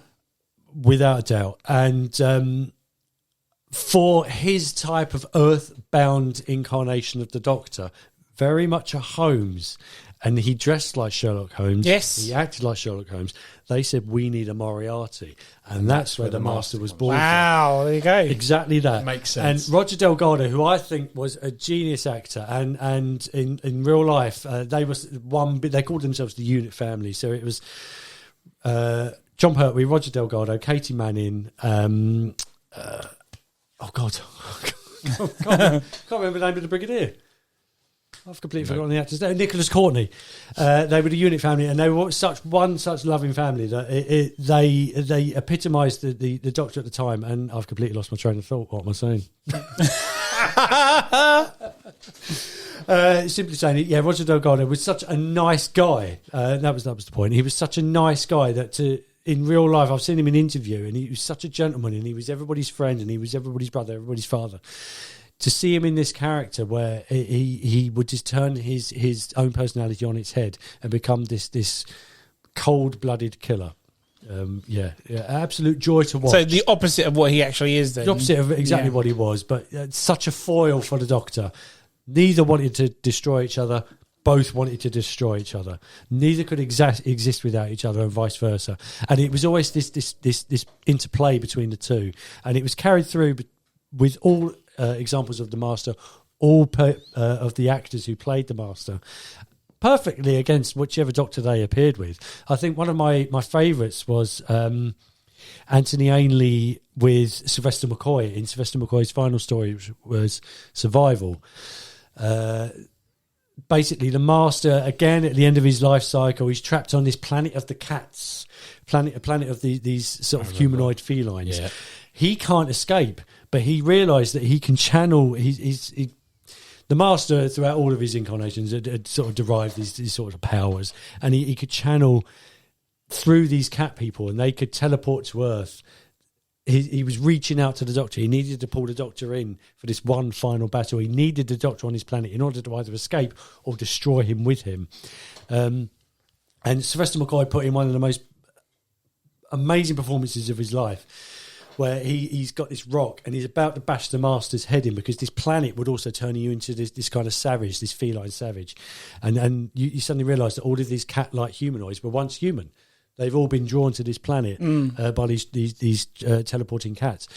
And there's this final... Oh, no, it sounds bizarre, but watch it. Absolutely, it makes sense in the context of the program. Episode as well. It is a great episode. It's just when you say teleporting cats. Teleporting cats, yeah. And he's about to bash the Master's head in, and he's basically saying, is this how it ends? Are we going to die like animals, fighting like animals?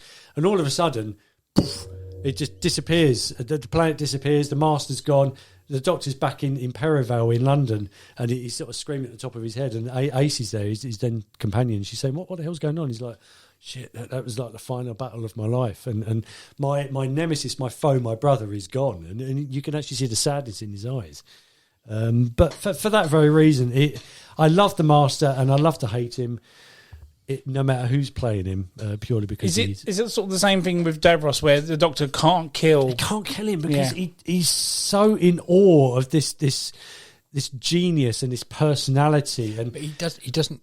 He's one of the villains that doesn't affect anything. So he's there.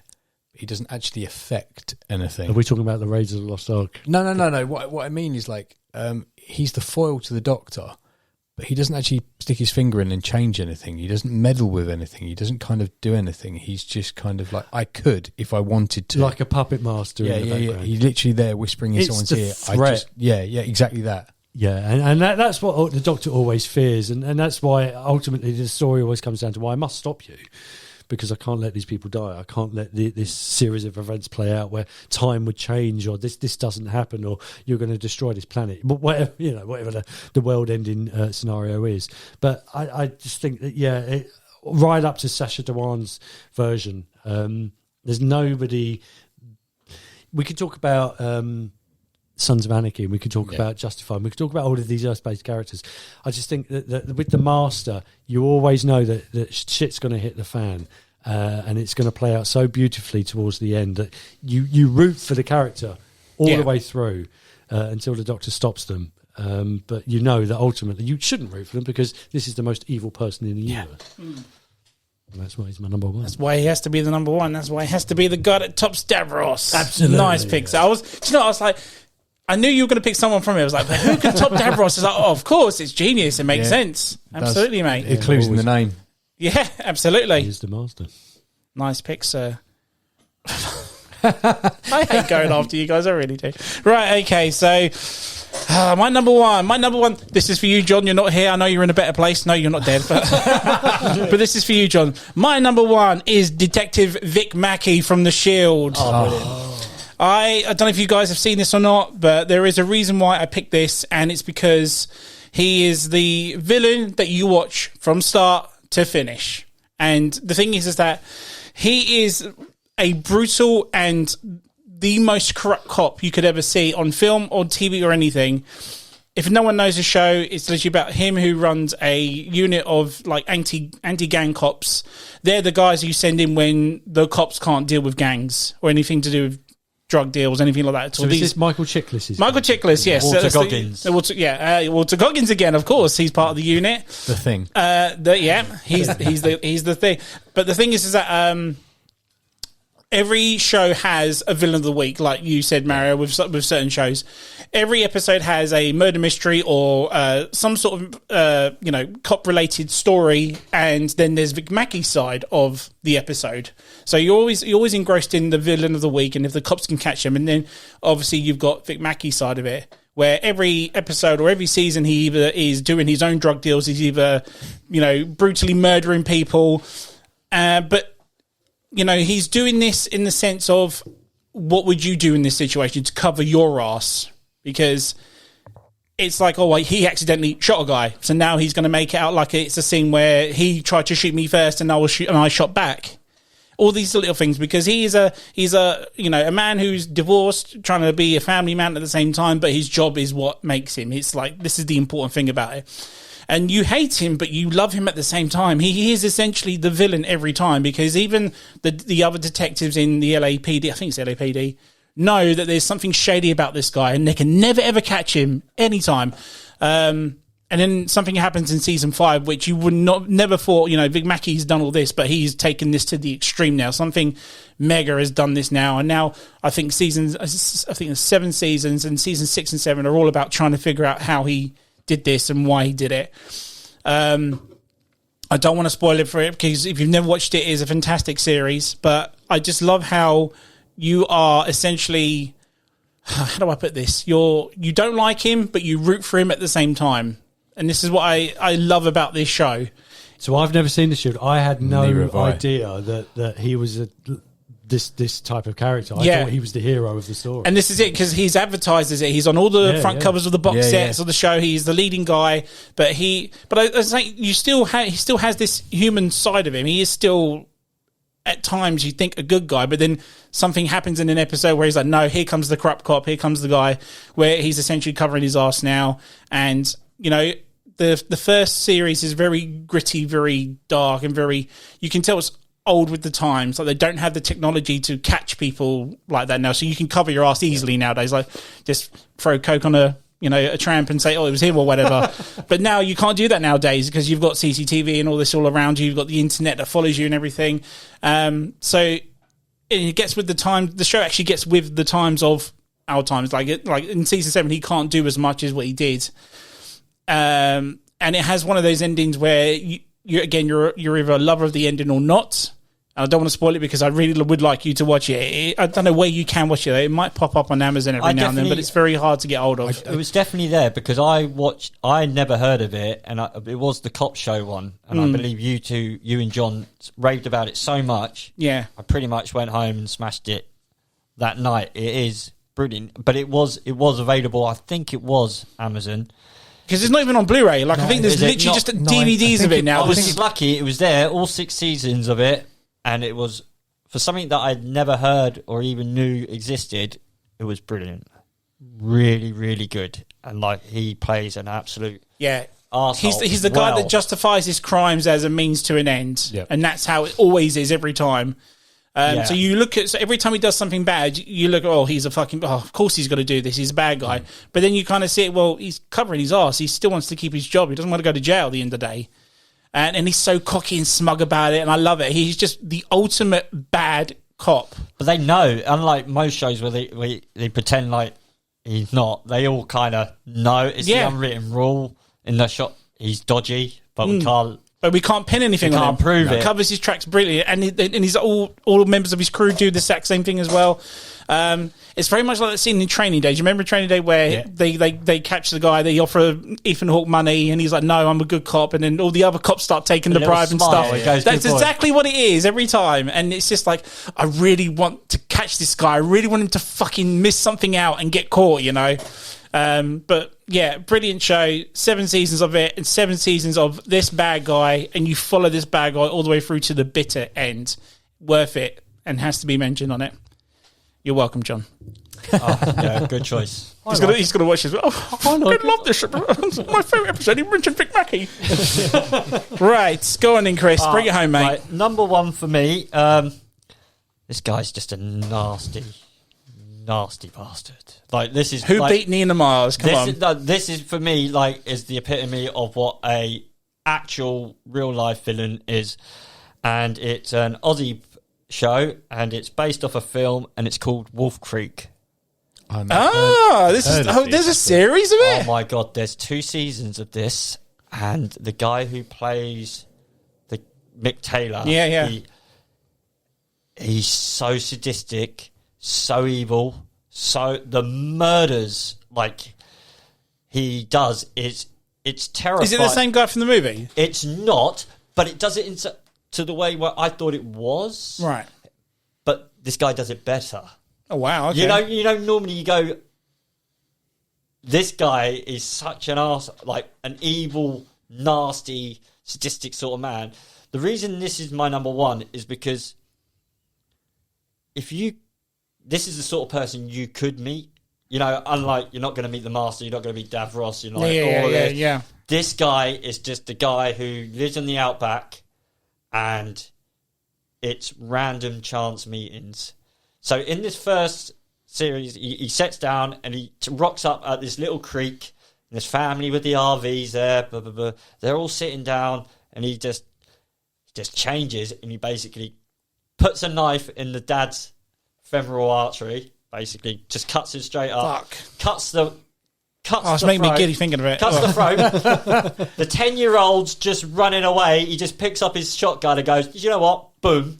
Pops the kid back in the back of the head. I'm like, this is 10 minutes in. I'm like, fuck me, this has got me. Like, and then, like a dead 10-year-old's got you. No, but like, just the brutality of like what you're sort of watching on screen to like, it's a full family annihilation, and like the series just is set on his exploits of meeting these random people, these hitchhikers, these coppers, and the way he kills them, they're nasty.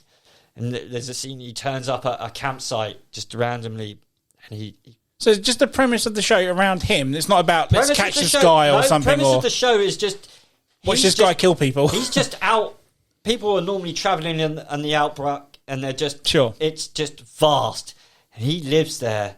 And if he catches you or he come across you, you're dead. You're just dead. And the way he does it, it's like the only way to describe the scene in the campsite is that scene in Texas Chainsaw where he's caught the guy, put him on the hook, and he's just hacking him up. He's just hacking him up, bashes him in the hand, and you're just like, and you're kind of like stepping back in the woods. You're like, don't crack a stick. You know, like you're really feeling for this, for the captives that you've got. And you get to the end, and like he's got so many bodies in his sort of canyons and caves and stuff, but he's still got live people down there. Like they're like corpses, and they're like, they're trying to be helped, and like he's just so evil and so nasty that if you came across him, you're done for. Yeah. But he's one of these characters that the show was good. Like I like the film.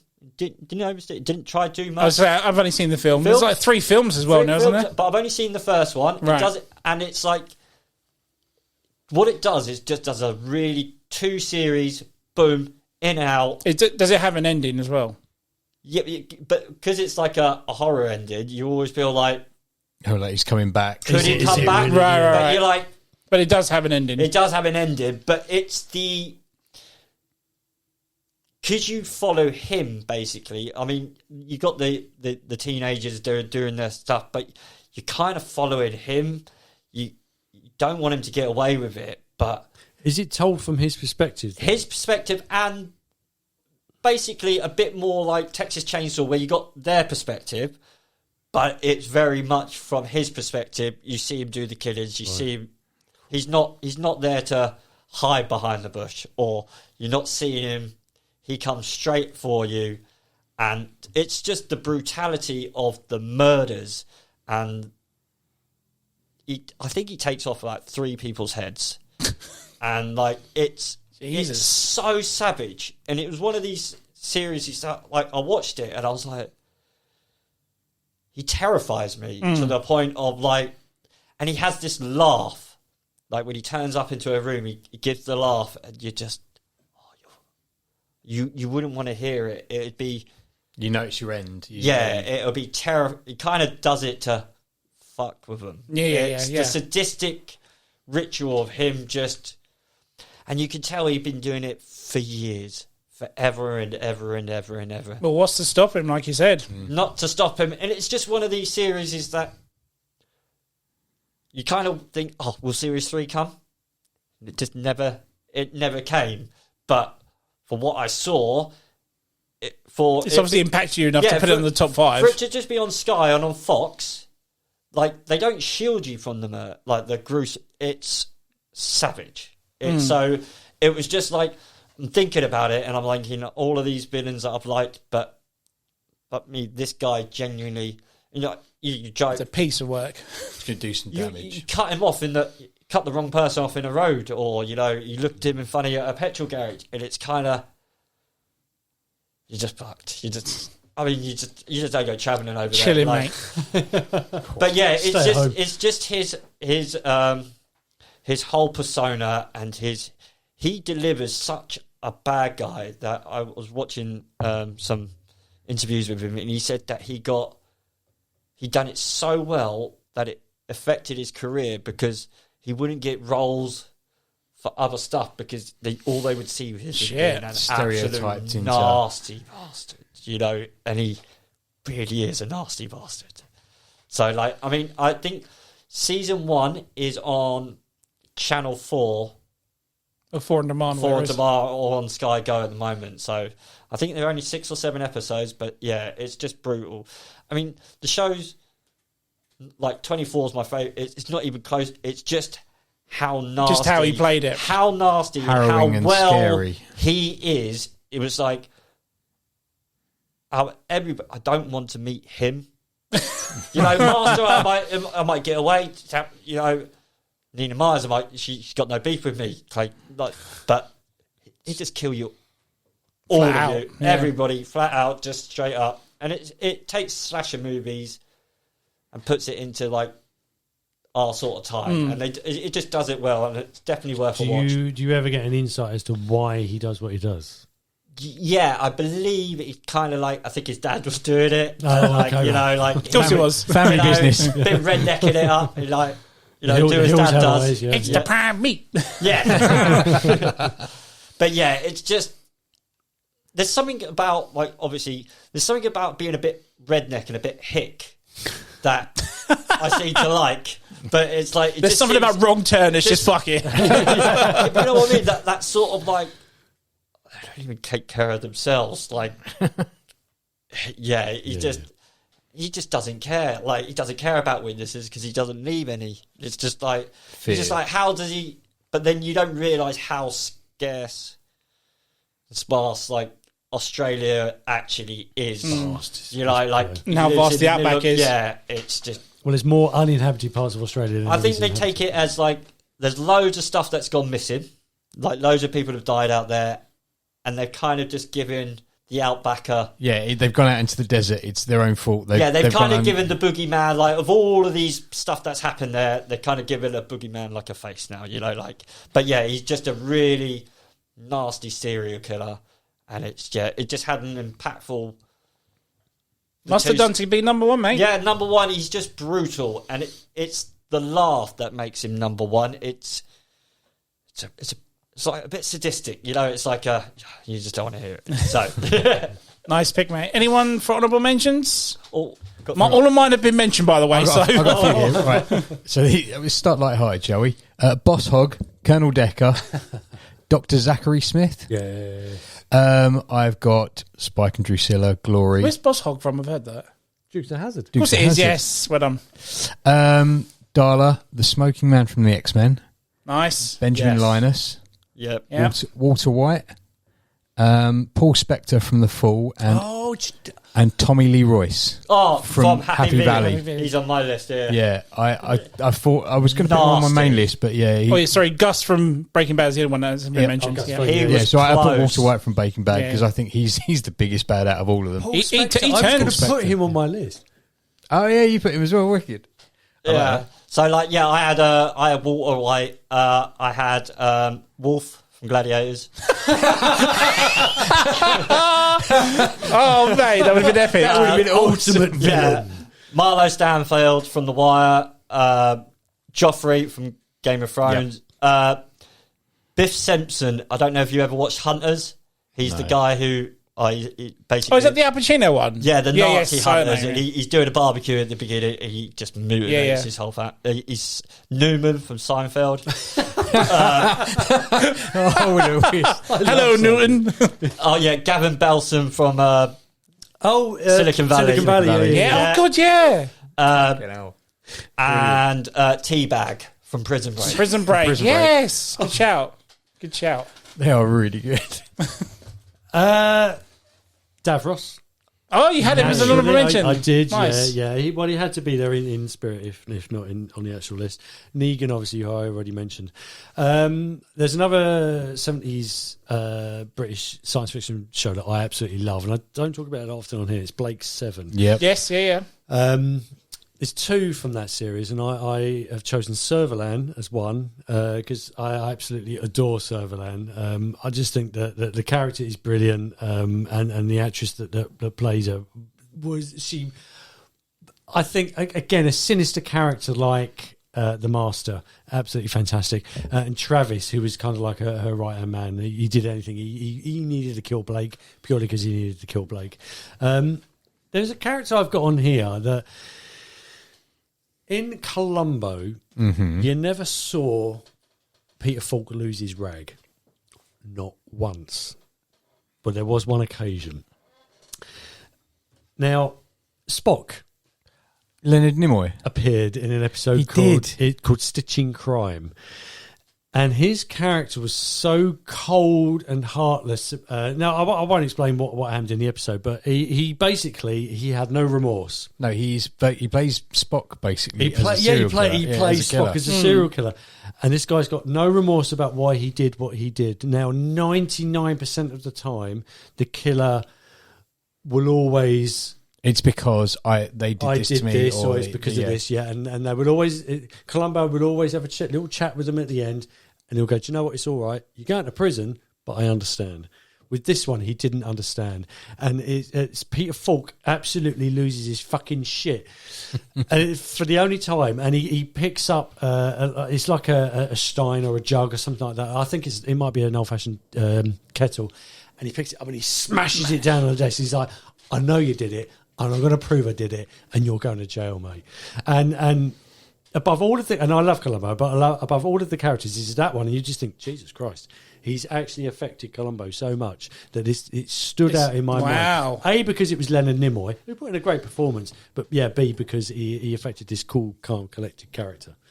Yeah. So, yeah. That Nice. character from Stitching Crime. Do you remember, was it I've got Jim Fenner from Bad Girls. I don't know if you ever watched Bad Girls. Oh my god! Oh, the he prison was a officer. nasty. He was a nasty actual arsehole. nasty Yeah, piece. yeah, I Of remember he was him. like one of those kids because I used to watch it when you were like in school, wasn't it? It was like one of those.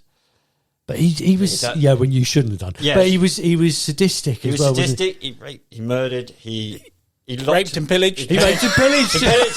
Everyone's got a hobby. It's a Saturday job. Yeah, so... Didn't he got his comeuppance in the end, didn't he? Yeah, he did. He did, yeah. Yeah, Bad Girls, bloody hell. Nice. There we go. Only a couple of clashes, but some pretty good mentions there, and a couple of TV shows I need to watch now. Definitely, mate. That's definitely. But thank you guys for doing that. It was a good episode Yeah, it was there. good. and a Nice good list. list, yeah. So we'll end it there, guys. If you like what you listen to, follow us on Facebook at the M.T.V.B Podcast, on Instagram at M.T.V.B Podcast, or on TikTok, M.T.V.B Podcast 197. I be the Ant-Man, joined by Chris. Thank you. the Inglorious Bastard. The Inglorious Bastard. Super Mario. And H, usually the man with two lists. Thank you guys once again, and thank you for listening, guys. Thank you for having us. Bye-bye.